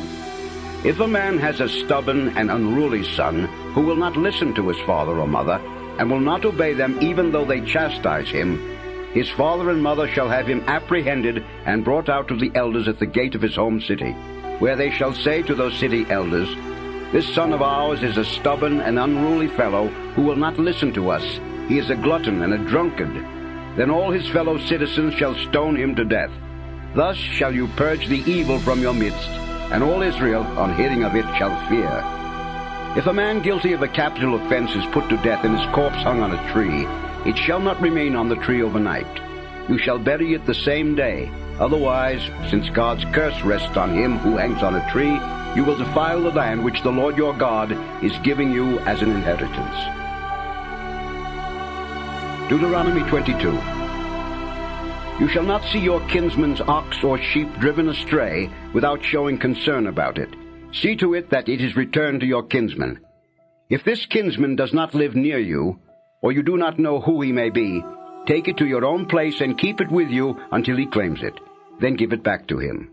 You shall do the same with his ass or his garment or anything else which your kinsman loses and you happen to find. You may not be unconcerned about them. You shall not see your kinsman's ass or ox foundering on the road without showing concern about it. See to it that you help him lift it up. A woman shall not wear an article proper to a man, nor shall a man put on a woman's dress. For anyone who does such things is an abomination to the Lord your God. If, while walking along, you chance upon a bird's nest with young birds or eggs in it, in any tree or on the ground, and the mother bird is sitting on them, you shall not take away the mother bird along with her brood. You shall let her go, although you may take her brood away. It is thus that you shall have prosperity and a long life. When you build a new house, put a parapet around the roof. Otherwise, if someone falls off, you will bring blood guilt upon your house. You shall not sow your vineyard with two different kinds of seed. If you do, its produce shall become forfeit, both the crop you have sown and the yield of the vineyard. You shall not plow with an ox and an ass harnessed together. You shall not wear cloth of two different kinds of thread, wool and linen woven together. You shall put twisted cords on the four corners of the cloak that you wrap around you. If a man, after marrying a woman and having relations with her, comes to dislike her and makes monstrous charges against her and defames her by saying, I married this woman, but when I first had relations with her, I did not find her a virgin. The father and mother of the girl shall take the evidence of her virginity and bring it to the elders at the city gate. There the father of the girl shall say to the elders, I gave my daughter to this man in marriage, but he has come to dislike her, and now brings monstrous charges against her, saying, I did not find your daughter a virgin. But here is the evidence of my daughter's virginity. And they shall spread out the cloth before the elders of the city. Then these city elders shall take the man and chastise him, besides fining him 100 silver shekels, which they shall give to the girl's father, because the man defamed a virgin in Israel. Moreover, she shall remain his wife, and he may not divorce her as long as he lives. But if this charge is true, and evidence of the girl's virginity is not found, they shall bring the girl to the entrance of her father's house, and there her townsmen shall stone her to death, because she committed a crime against Israel by her unchasteness in her father's house. Thus shall you purge the evil from your midst. If a man is discovered having relations with a woman who is married to another, both the man and the woman with whom he has had relations shall die. Thus shall you purge the evil from your midst. If within the city a man comes upon a maiden who is betrothed, and has relations with her, you shall bring them both out to the gate of the city, and there stone them to death. The girl because she did not cry out for help, though she was in the city, and the man because he violated his neighbor's wife. Thus shall you purge the evil from your midst. If, however, it is in the open fields that a man comes upon such a betrothed maiden, seizes her, and has relations with her, the man alone shall die. You shall do nothing to the maiden, since she is not guilty of a capital offense. This case is like that of a man who rises up against his neighbor and murders him. It was in the open fields that he came upon her, and though the betrothed maiden may have cried out for help, there was no one to come to her aid. If a man comes upon a maiden that is not betrothed, takes her and has relations with her, and their deed is discovered, the man who has had relations with her shall pay the girl's father 50 silver shekels and take her as his wife, because he has deflowered her. Moreover, he may not divorce her as long as he lives. Deuteronomy 23. A man shall not marry his father's wife, nor shall he dishonor his father's bed. No one whose testicles have been crushed, or whose penis has been cut off, may be admitted into the community of the Lord. No child of an incestuous union may be admitted into the community of the Lord, nor any descendant of his even to the 10th generation. No Ammonite or Moabite may ever be admitted into the community of the Lord, nor any descendants of theirs even to the 10th generation, because they would not succor you with food and water on your journey after you left Egypt, and because Moab hired Balaam, son of Beor, from Pethor in Aram Naharaim, to curse you, though the Lord your God would not listen to Balaam, and turned his curse into a blessing for you, because he loves you. Never promote their peace and prosperity as long as you live. But do not abhor the Edomite, since he is your brother, nor the Egyptian, since you are an alien in his country. Children born to them may in the 3rd generation be admitted into the community of the Lord. When you are encamped during an expedition against your enemies, you shall keep yourselves from everything offensive. If one of you becomes unclean because of a nocturnal emission, he shall go outside the camp and not return until toward evening he has bathed in water. Then when the sun has set, he may come back into the camp. Outside the camp you shall have a place set aside to be used as a latrine. You shall also keep a trowel in your equipment, and with it, when you go outside to ease nature, you shall first dig a hole and afterward cover up your excrement. Since the Lord your God journeys along within your camp to defend you and to put your enemies at your mercy, your camp must be holy. Otherwise, if he sees anything indecent in your midst, he will leave your company. You shall not hand over to his master a slave who has taken refuge from him with you. Let him live with you wherever he chooses, in any one of your communities that pleases him. Do not molest him. There shall be no temple harlot among the Israelite women, nor a temple prostitute among the Israelite men.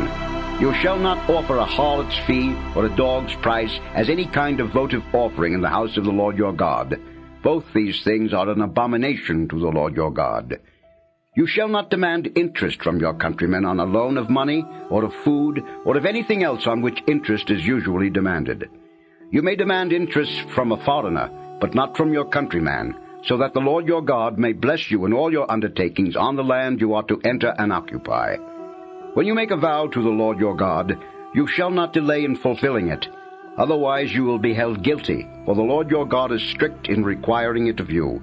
Should you refrain from making a vow, you will not be held guilty, but you must keep your solemn word and fulfill the votive offering you have freely promised to the Lord. When you go through your neighbor's vineyard, you may eat as many of his grapes as you wish, but do not put them in your basket. When you go through your neighbor's grain field, you may pluck some of the ears with your hand, but do not put a sickle to your neighbor's grain. Deuteronomy 24. When a man, after marrying a woman and having relations with her, is later displeased with her because he finds in her something indecent, and therefore he writes out a bill of divorcement and hands it to her, thus dismissing her from his house, if on leaving his house she goes and becomes the wife of another man, and the second husband too comes to dislike her and dismisses her from his house by handing her a written bill of divorce, or if this second man who has married her dies, then her former husband, who dismissed her, may not again take her as his wife after she has become defiled. That would be an abomination before the Lord, and you shall not bring such guilt upon the land which the Lord your God is giving you as a heritage. When a man is newly wed, he need not go out on a military expedition, nor shall any public duty be imposed on him. He shall be exempt for 1 year for the sake of his family, to bring joy to the wife he has married. No one shall take a hand mill or even its upper stone as a pledge for debt, for he would be taking the debtor's sustenance as a pledge. If any man is caught kidnapping a fellow Israelite in order to enslave him and sell him, the kidnapper shall be put to death. Thus shall you purge the evil from your midst. In an attack of leprosy, you shall be careful to observe exactly and to carry out all the directions of the Levitical priests. Take care to act in accordance with the instructions I have given them. Remember what the Lord your God did to Miriam on the journey after you left Egypt. When you make a loan of any kind to your neighbor, you shall not enter his house to receive a pledge from him, but shall wait outside until the man to whom you are making the loan brings his pledge outside to you. If he is a poor man, you shall not sleep in the mantle he gives as a pledge, but shall return it to him at sunset, that he himself may sleep in it. Then he will bless you, and it will be a good deed of yours before the Lord your God. You shall not defraud a poor and needy hired servant. whether he be one of your own countrymen or one of the aliens who live in your communities. You shall pay him each day's wages before sundown on the day itself, since he is poor and looks forward to them. Otherwise he will cry to the Lord against you, and you will be held guilty. Fathers shall not be put to death for their children, nor children for their fathers. Only for his own guilt shall a man be put to death. You shall not violate the rights of the alien or of the orphan, nor take the clothing of a widow as a pledge. For remember, you were once slaves in Egypt, and the Lord your God ransomed you from there. That is why I command you to observe this rule. When you reap the harvest in your field and overlook a sheep there, you shall not go back to get it. Let it be for the alien, the orphan, or the widow, that the Lord your God may bless you in all your undertakings. When you knock down the fruit of your olive trees, you shall not go over the branches a second time. Let what remains be for the alien, the orphan, and the widow. When you pick your grapes, you shall not go over the vineyard a second time. Let what remains be for the alien, the orphan, and the widow. For remember that you were once slaves in Egypt. That is why I command you to observe this rule. Deuteronomy 25. When men have a dispute and bring it to court, and a decision is handed down to them acquitting the innocent party and condemning the guilty party, if the latter deserves stripes, the judge shall have him lie down, and in his presence receive the number of stripes his guilt deserves. 40 stripes may be given him, but no more, lest if he were beaten with more stripes than these, your kinsman should be looked upon as disgraced because of the severity of the beating. You shall not muzzle an ox when he is treading out grain. When brothers live together, and one of them dies without a son, the widow of the deceased shall not marry anyone outside the family, but her husband's brother shall go to her and perform the duty of a brother-in-law by marrying her. The firstborn son she bears shall continue the line of the deceased brother, that his name may not be blotted out from Israel. If, however, a man does not care to marry his brother's wife, she shall go up to the elders at the gate and declare, My brother-in-law does not intend to perform his duty toward me, and refuses to perpetuate his brother's name in Israel. Thereupon the elders of his city shall summon him and admonish him. If he persist in saying, I am not willing to marry her, his sister-in-law, in the presence of the elders, shall go up to him and strip his sandal from his foot and spit in his face, saying publicly, This is how one should be treated who will not build up his brother's family. And his lineage shall be spoken of in Israel as the family of the man stripped of his sandal. When two men are fighting, and the wife of one intervenes to save her husband from the blows of his opponent, if she stretches out her hand and seizes the latter by his private parts, you shall chop off her hand without pity. You shall not keep two differing weights in your bag, one large and the other small, nor shall you keep two different measures in your house, one large and the other small. But use a true and just weight, and a true and just measure, that you may have a long life on the land which the Lord your God is giving you. Everyone who is dishonest in any of these matters is an abomination to the Lord your God.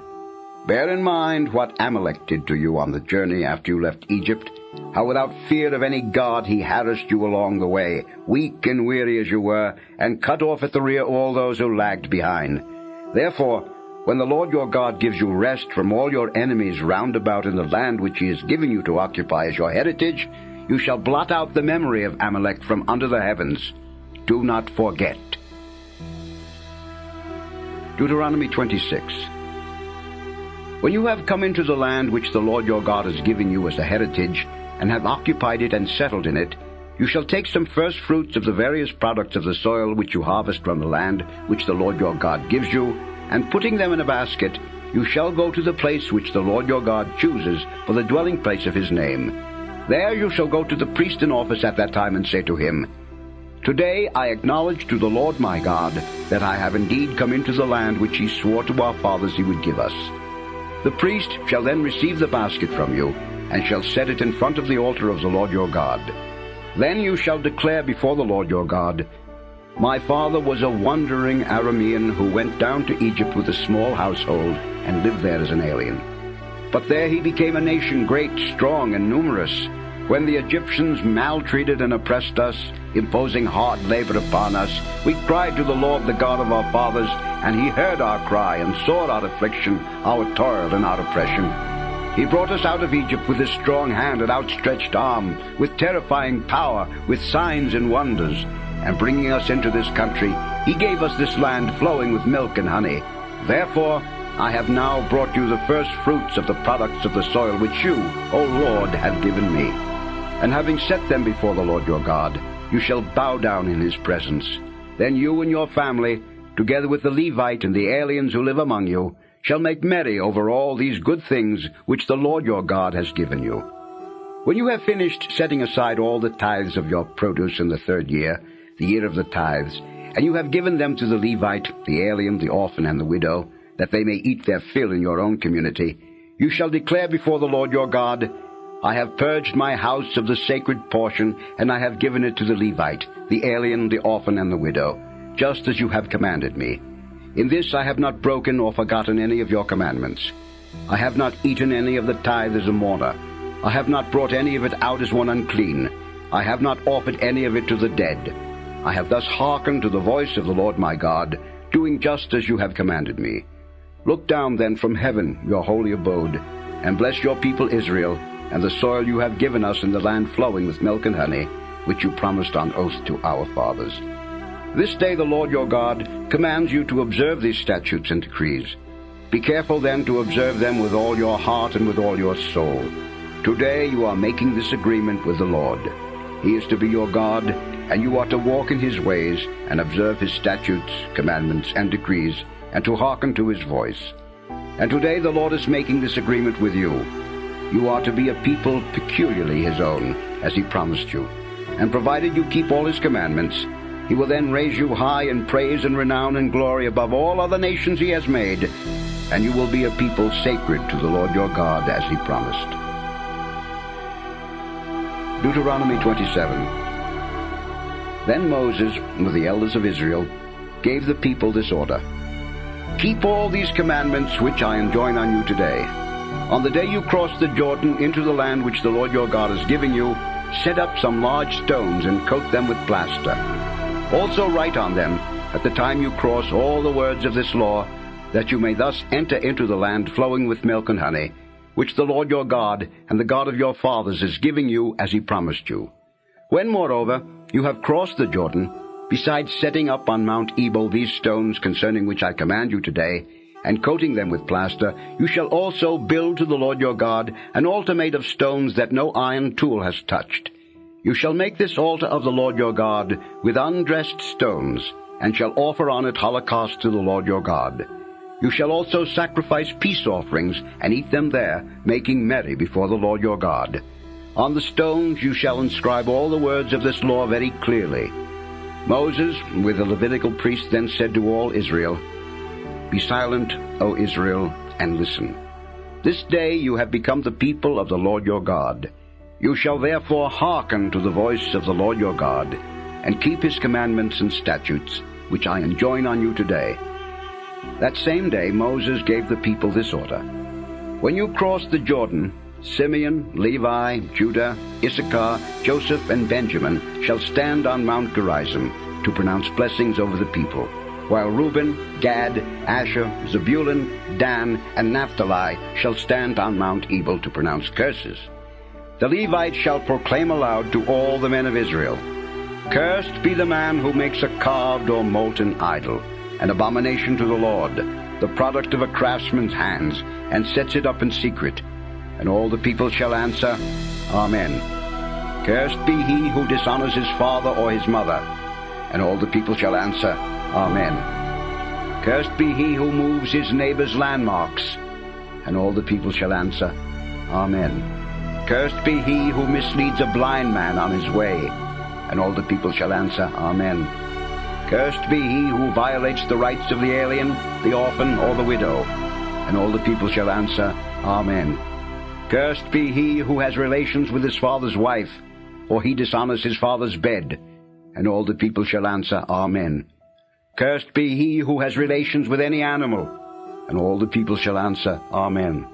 Cursed be he who has relations with his sister or his half-sister. And all the people shall answer, Amen. Cursed be he who has relations with his mother-in-law. And all the people shall answer, Amen. Cursed be he who slays his neighbor in secret. And all the people shall answer, Amen. Cursed be he who accepts payment for slaying an innocent man. And all the people shall answer, Amen. Cursed be he who fails to fulfill any of the provisions of this law. And all the people shall answer, Amen. Deuteronomy 28. Thus then shall it be, if you continue to heed the voice of the Lord your God, and are careful to observe all his commandments, which I enjoin on you today, the Lord your God will raise you high above all the nations of the earth. When you hearken to the voice of the Lord your God, all these blessings will come upon you and overwhelm you. May you be blessed in the city and blessed in the country. Blessed be the fruit of your womb, the produce of your soil and the offspring of your livestock, the issue of your herds and the young of your flocks. Blessed be your grain bin and your kneading bowl. May you be blessed in your coming in and blessed in your going out. The Lord will beat down before you the enemies that rise up against you. Though they come out against you from but one direction, they will flee before you in seven. The Lord will affirm his blessing upon you, on your barns and on all your undertakings, blessing you in the land that the Lord your God gives you, provided that you keep the commandments of the Lord your God and walk in his ways. He will establish you as a people sacred to himself, as he swore to you, so that when all the nations of the earth see you bearing the name of the Lord, they will stand in awe of you.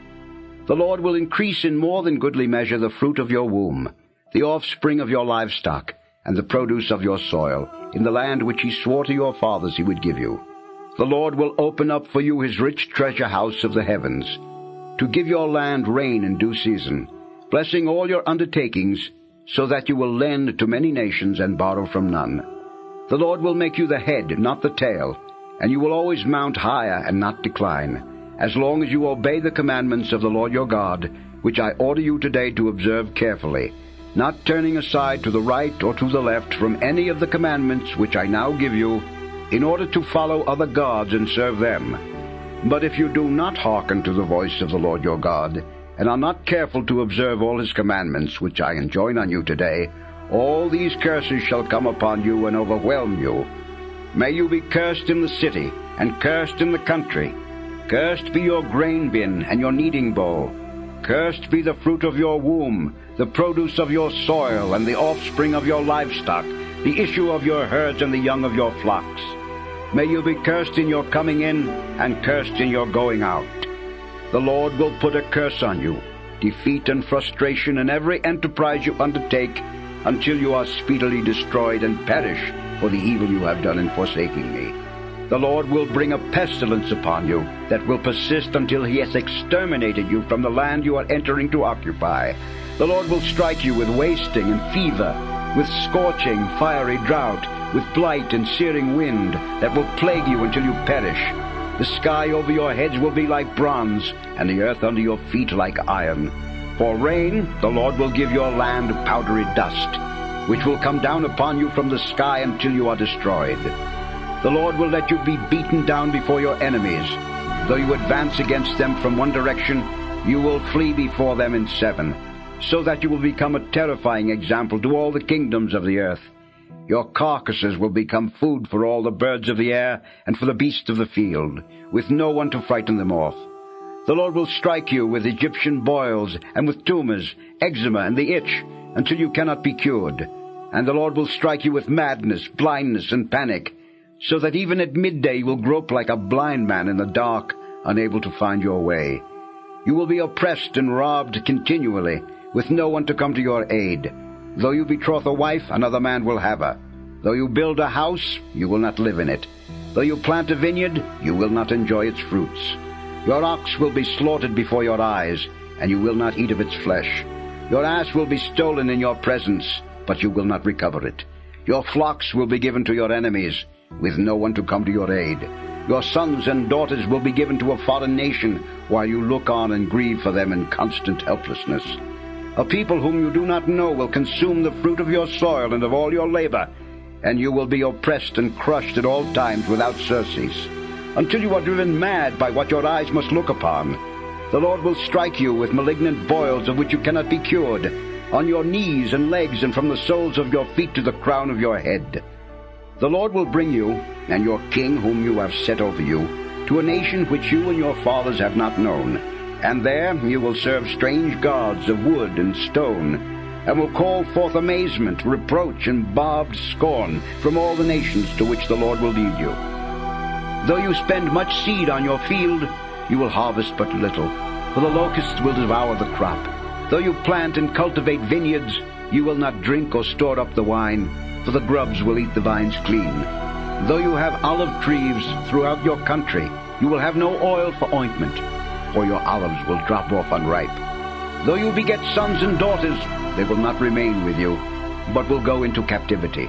Buzzing insects will infest all your trees and the crops of your soil. The alien residing among you will rise higher and higher above you, while you sink lower and lower. He will lend to you, not you to him. He will become the head, you the tail. All these curses will come upon you, pursuing you and overwhelming you, until you are destroyed, because you would not hearken to the voice of the Lord your God, nor keep the commandments and statutes he gave you. They will light on you and your descendants as a sign and a wonder for all time. Since you would not serve the Lord your God with joy and gratitude for abundance of every kind, therefore in hunger and thirst, in nakedness and utter poverty, you will serve the enemies whom the Lord will send against you. He will put an iron yoke on your neck until he destroys you. The Lord will raise up against you a nation from afar, from the end of the earth, that swoops down like an eagle, a nation whose tongue you do not understand, a nation of stern visage, that shows neither respect for the aged nor pity for the young. They will consume the offspring of your livestock and the produce of your soil until you are destroyed. They will leave you no grain or wine or oil, no issue of your herds or young of your flocks, until they have brought about your ruin. They will besiege you in each of your communities, until the great unscalable walls you trust in come tumbling down all over your land. They will so besiege you in every community throughout the land which the Lord your God has given you, that in the distress of the siege to which your enemies subject you, you will eat the fruit of your womb, the flesh of your own sons and daughters, whom the Lord your God has given you. The most refined and fastidious man among you will begrudge his brother and his beloved wife and his surviving children any share in the flesh of his children that he himself is using for food, when nothing else is left him in the straits of the siege to which your enemies will subject you in all your communities.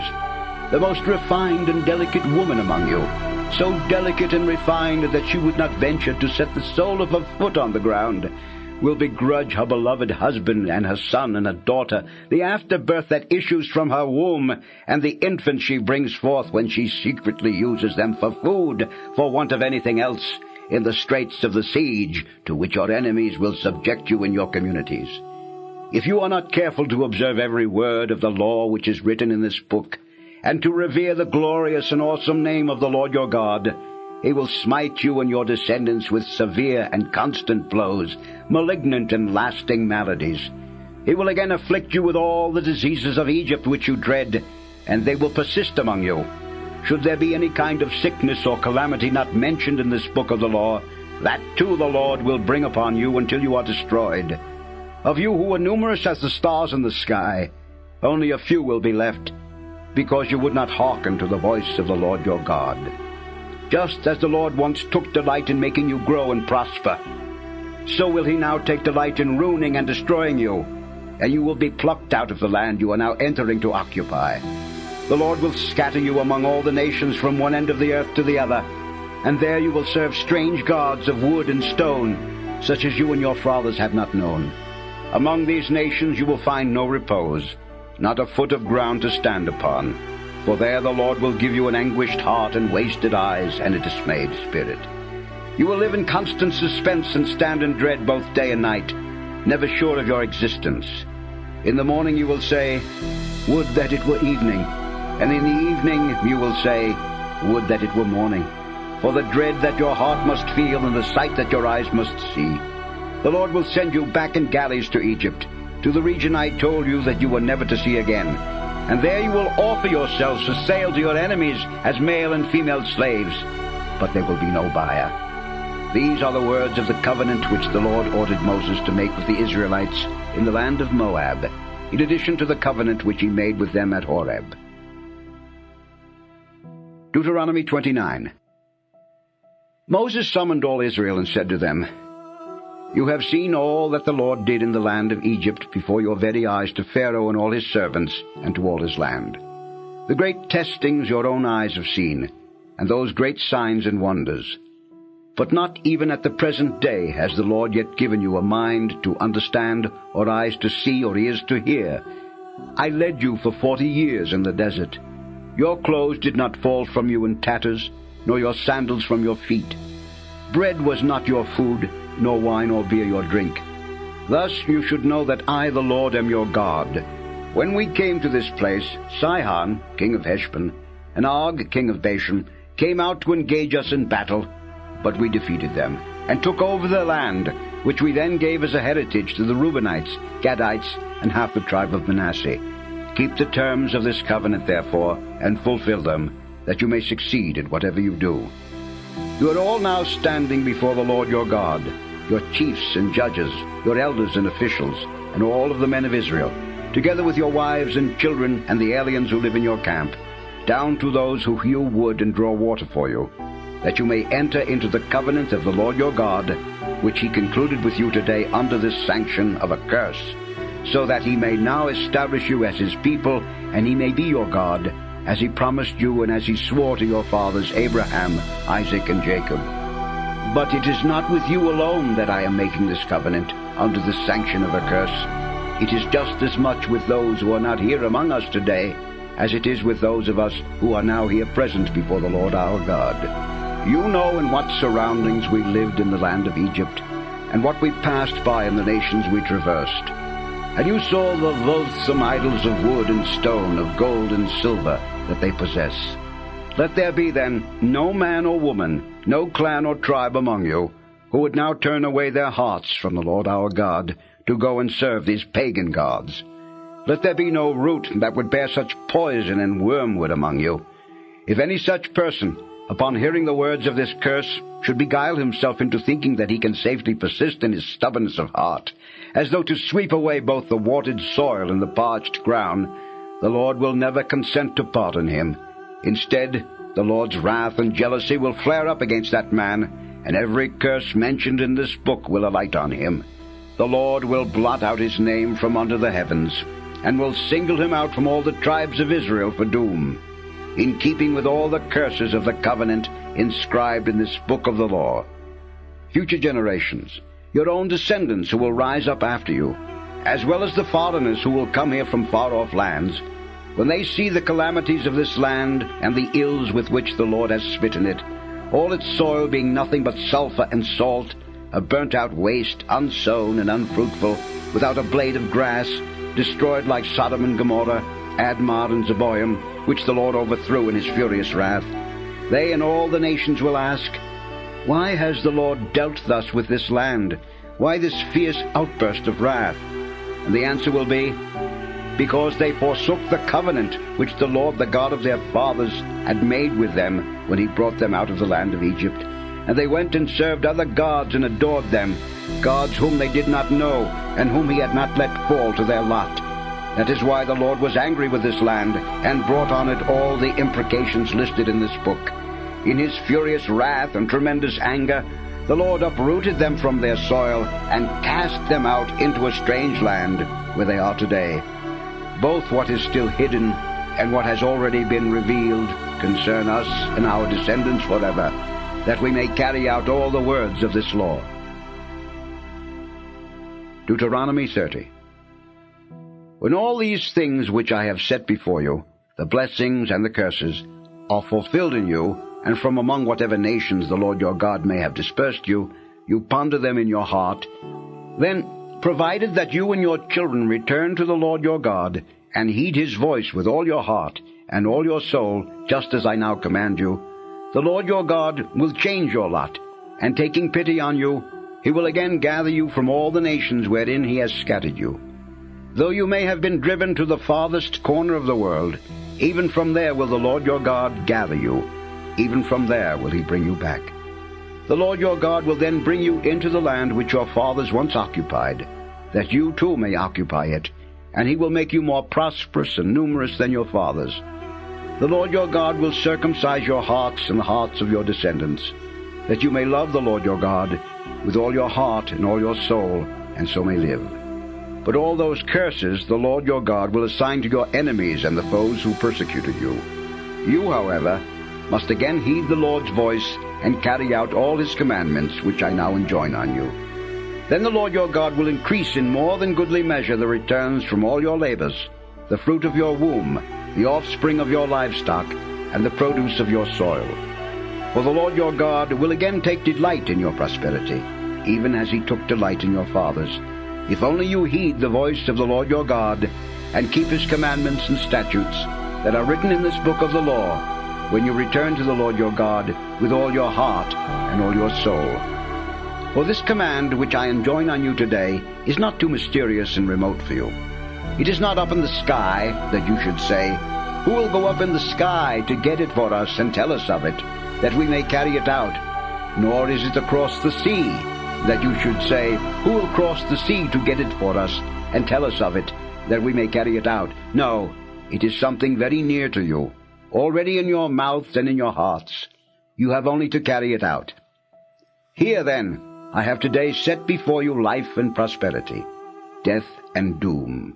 If you obey the commandments of the Lord your God, which I enjoin on you today, loving him and walking in his ways, and keeping his commandments, statutes, and decrees, you will live and grow numerous, and the Lord your God will bless you in the land you are entering to occupy.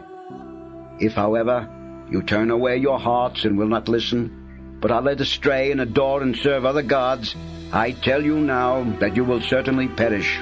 You will not have a long life on the land which you are crossing the Jordan to enter and occupy.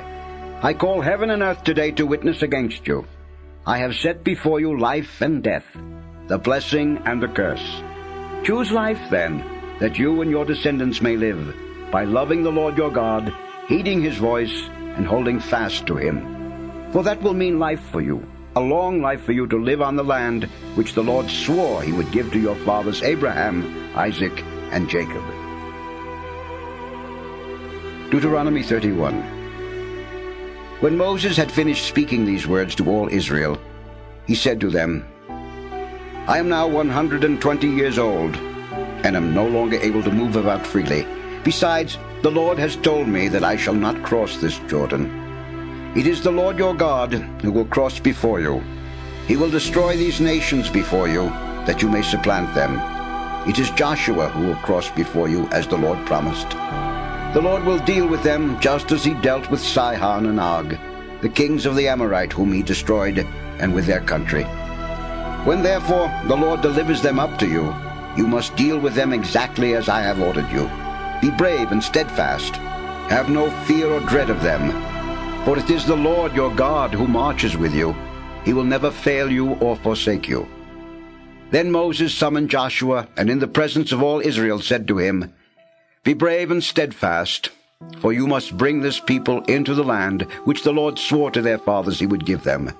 You must put them in possession of their heritage. It is the Lord who marches before you.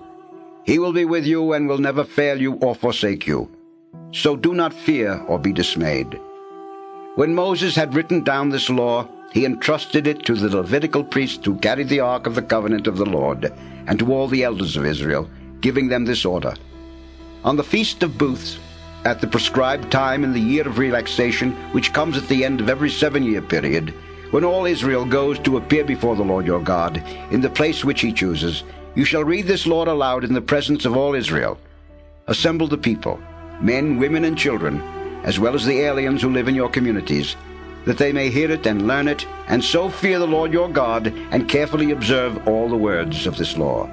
Their children also, who do not know it yet, must hear it and learn it, that they too may fear the Lord your God, as long as you live on the land which you will cross the Jordan to occupy. The Lord said to Moses, The time is now approaching for you to die. Summon Joshua, and present yourselves at the meeting tent, that I may give him his commission. So Moses and Joshua went and presented themselves at the meeting tent. And the Lord appeared at the tent in a column of cloud, which stood still at the entrance of the tent. The Lord said to Moses, Soon you will be at rest with your fathers. And then this people will take to rendering wanton worship to the strange gods among whom they will live in the land that they are about to enter. They will forsake me and break the covenant which I have made with them. At that time my anger will flare up against them. I will forsake them and hide my face from them, so that they will become a prey to be devoured, and many evils and troubles will befall them. At that time they will indeed say, Is it not because our God is not among us that these evils have befallen us? Yet I will be hiding my face from them at that time, only because of all the evil they have done in turning to other gods. Write out this song then for yourselves. Teach it to the Israelites, and have them recite it, so that this song may be a witness for me against the Israelites. For when I have brought them into the land flowing with milk and honey, which I promised on oath to their fathers, and they have eaten their fill and grown fat, if they turn to other gods and serve them, despising me and breaking my covenant, then, when many evils and troubles befall them, this song, which their descendants will not have forgotten to recite, will bear witness against them. For I know what they are inclined to do even at the present time, before I have brought them into the land which I promised on oath to their fathers. So Moses wrote this song that same day, and he taught it to the Israelites. Then the Lord commissioned Joshua, son of Nun, and said to him, Be brave and steadfast, for it is you who must bring the Israelites into the land which I promised them on oath. I myself will be with you. When Moses had finished writing out on a scroll the words of the law in their entirety, he gave the Levites who carry the ark of the covenant of the Lord this order. Take this scroll of the law and put it beside the ark of the covenant of the Lord your God, that there it may be a witness against you. For I already know how rebellious and stiff-necked you will be. Why, even now, while I am alive among you, you have been rebels against the Lord. How much more, then, after I am dead?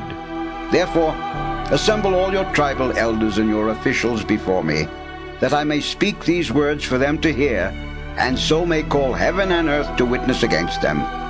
For I know that after my death you are sure to become corrupt, and to turn aside from the way along which I directed you, so that evil will befall you in some future age, because you have done evil in the Lord's sight, and provoked him by your deeds. Then Moses recited the words of this song from beginning to end, for the whole assembly of Israel to hear. Deuteronomy 32. Give ear, O heavens, while I speak. Let the earth hearken to the words of my mouth. May my instructions soak in like the rain, and my discourse permeate like the dew, like a downpour upon the grass, like a shower upon the crops. For I will sing the Lord's renown. O proclaim the greatness of our God, the rock. How faultless are his deeds, how right all his ways, a faithful God, without deceit, how just and upright he is. Yet basely has he been treated by his degenerate children, a perverse and crooked race. Is the Lord to be thus repaid by you, O stupid and foolish people? Is he not your Father who created you? Has he not made you and established you? Think back on the days of old. Reflect on the years of age upon age. Ask your father, and he will inform you. Ask your elders, and they will tell you.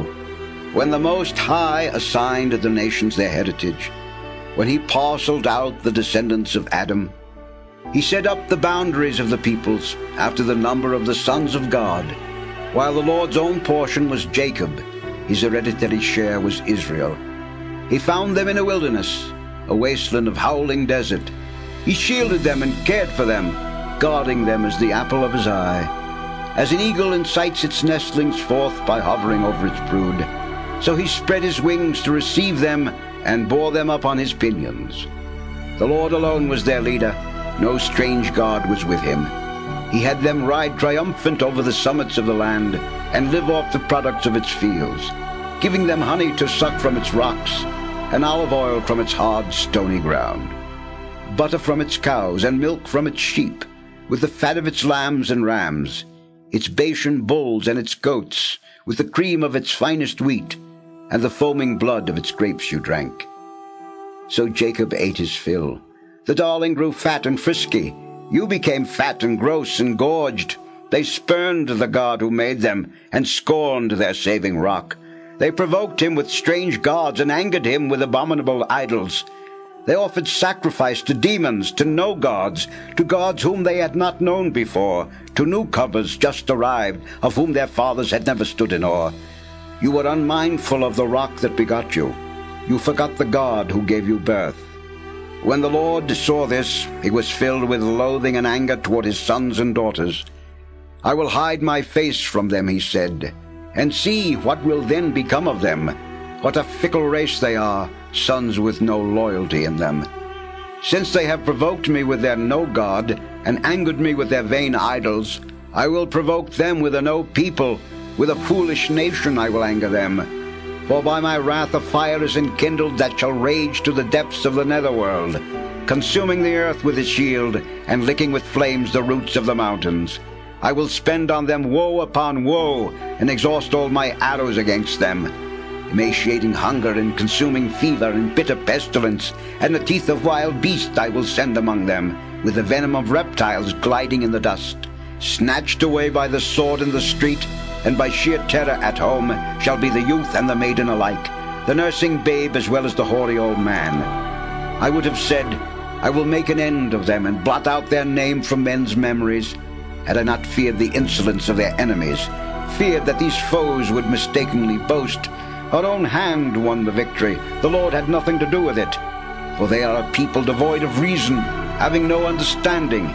If they had insight, they would realize what happened.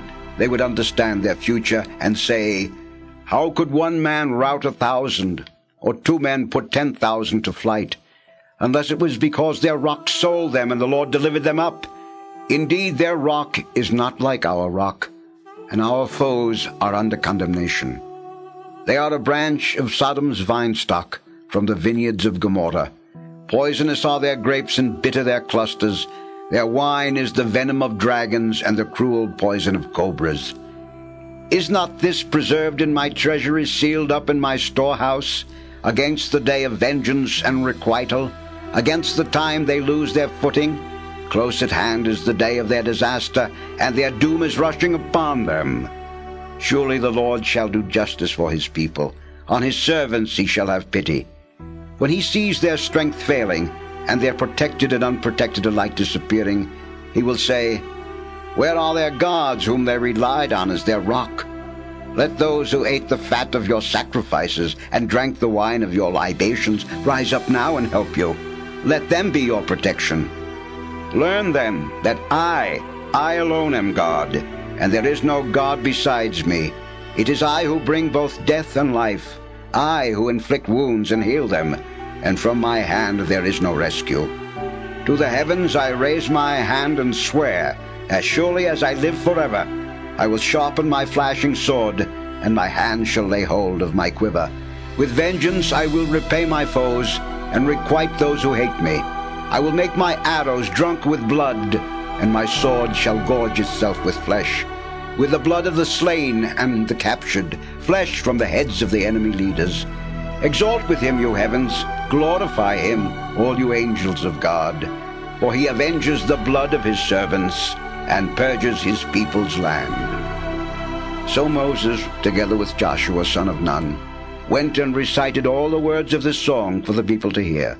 When Moses had finished speaking all these words to all Israel, he said, take to heart all the warning which I have now given you, and which you must impress on your children, that you may carry out carefully every word of this law. For this is no trivial matter for you. Rather, it means your very life, since it is by this means that you are to enjoy a long life on the land which you will cross the Jordan to occupy. On that very day the Lord said to Moses, go up on Mount Nebo, here in the Debarim mountains. It is in the land of Moab facing Jericho, and view the land of Canaan, which I am giving to the Israelites as their possession.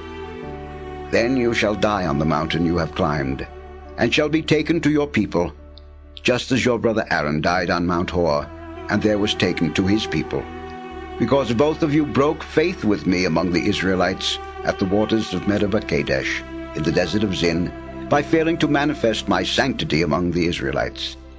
You may indeed view the land at a distance, but you shall not enter that land which I am giving to the Israelites. Deuteronomy 33. This is the blessing which Moses, the man of God, pronounced upon the Israelites before he died. He said, "The Lord came from Sinai and dawned on his people from Seir. He shone forth from Mount Paran and advanced from Meribah Kadesh, while at his right hand a fire blazed forth, and his wrath devastated the nations. But all his holy ones were in his hand. They followed at his feet, and he bore them up on his pinions. A law he gave to us. He made the community of Jacob his domain, and he became king of his darling, when the chiefs of the people assembled and the tribes of Israel came together. May Reuben live and not die out, but let his men be few." The following is for Judah. He said, "The Lord hears the cry of Judah. You will bring him to his people. His own hands defend his cause, and you will be his help against his foes." Of Levi he said, "To Levi belong your Thummim, to the man of your favor your Urim. For you shall put him to the test at Massah, and you contended with him at the waters of Meribah. He said of his father, I regard him not. His brothers he would not acknowledge, and his own children he refused to recognize. Thus the Levites keep your words, and your covenant they uphold. They promulgate your decisions to Jacob, and your law to Israel. They bring the smoke of sacrifice to your nostrils, and burnt offerings to your altar. Bless, O Lord, his possessions, and accept the ministry of his hands. Break the backs of his adversaries and of his foes, that they may not rise." Of Benjamin he said, "Benjamin is the beloved of the Lord, who shelters him all the day while he abides securely at his breast." Of Joseph he said, "Blessed by the Lord is his land, with the best of the skies above, and of the abyss crouching beneath, with the best of the produce of the year, and the choicest sheaves of the months, with the finest gifts of the age-old mountains, and the best from the timeless hills, with the best of the earth and its fullness, and the favor of him who dwells in the bush. These shall come upon the head of Joseph, and upon the brow of the prince among his brothers, the majestic bull, his father's firstborn, whose horns are those of the wild ox, with which to gore the nations, even those at the ends of the earth. These are the myriads of Ephraim, and these the thousands of Manasseh." Of Zebulun he said, "Rejoice, O Zebulun, in your pursuits, and you, Issachar, in your tents. You who invite the tribes to the mountains where feasts are duly held, because you suck up the abundance of the seas and the hidden treasures of the sand." Of Gad he said, "Blessed be he who has made Gad so vast. He lies there like a lion that has seized the arm and head of the prey. He saw that the best should be his when the princely portion was assigned, while the heads of the people were gathered. He carried out the justice of the Lord and his decrees respecting Israel." Of Dan he said, "Dan is a lion's whelp that springs forth from Bashan." Of Naphtali he said, "Naphtali is enriched with favors and filled with the blessings of the Lord. The lake and south of it are his possession." Of Asher he said, "More blessed than the other sons be Asher. May he be the favorite among his brothers, as the oil of his olive trees runs over his feet. May your bolts be of iron and bronze. May your strength endure through all your days. There is no God like the God of the darling, who rides the heavens in his power, and rides the skies in his majesty. He spread out the primeval tent. He extended the ancient canopy. He drove the enemy out of your way, and the Amorite he destroyed. Israel has dwelt securely, and the fountain of Jacob has been undisturbed in a land of grain and wine, where the heavens drip with dew. How fortunate you are, O Israel! Where else is a nation victorious in the Lord? The Lord is your saving shield, and his sword is your glory. Your enemies fawn upon you as you stride upon their heights." Deuteronomy 34. Then Moses went up from the plains of Moab to Mount Nebo, the headland of Pisgah which faces Jericho, and the Lord showed him all the land, Gilead, and as far as Dan, all Naphtali, the land of Ephraim and Manasseh, all the land of Judah as far as the western sea, the Negeb, the circuit of the Jordan with the lowlands at Jericho, city of palms, and as far as Zoar. The Lord then said to him, This is the land which I swore to Abraham, Isaac, and Jacob, that I would give to their descendants. I have let you feast your eyes upon it, but you shall not cross over. So there, in the land of Moab, Moses, the servant of the Lord, died as the Lord had said, and he was buried in the ravine opposite Beth Peor in the land of Moab. But to this day no one knows the place of his burial. Moses was 120 years old when he died, yet his eyes were undimmed and his vigor unabated. For 30 days the Israelites wept for Moses in the plains of Moab, till they had completed the period of grief and mourning for Moses. Now Joshua, son of Nun, was filled with the spirit of wisdom, since Moses had laid his hands upon him. And so the Israelites gave him their obedience, thus carrying out the Lord's command to Moses. Since then, no prophet has arisen in Israel like Moses, whom the Lord knew face to face. He had no equal in all the signs and wonders the Lord sent him to perform in the land of Egypt against Pharaoh and all his servants and against all his land, and for the might and the terrifying power that Moses exhibited in the sight of all Israel.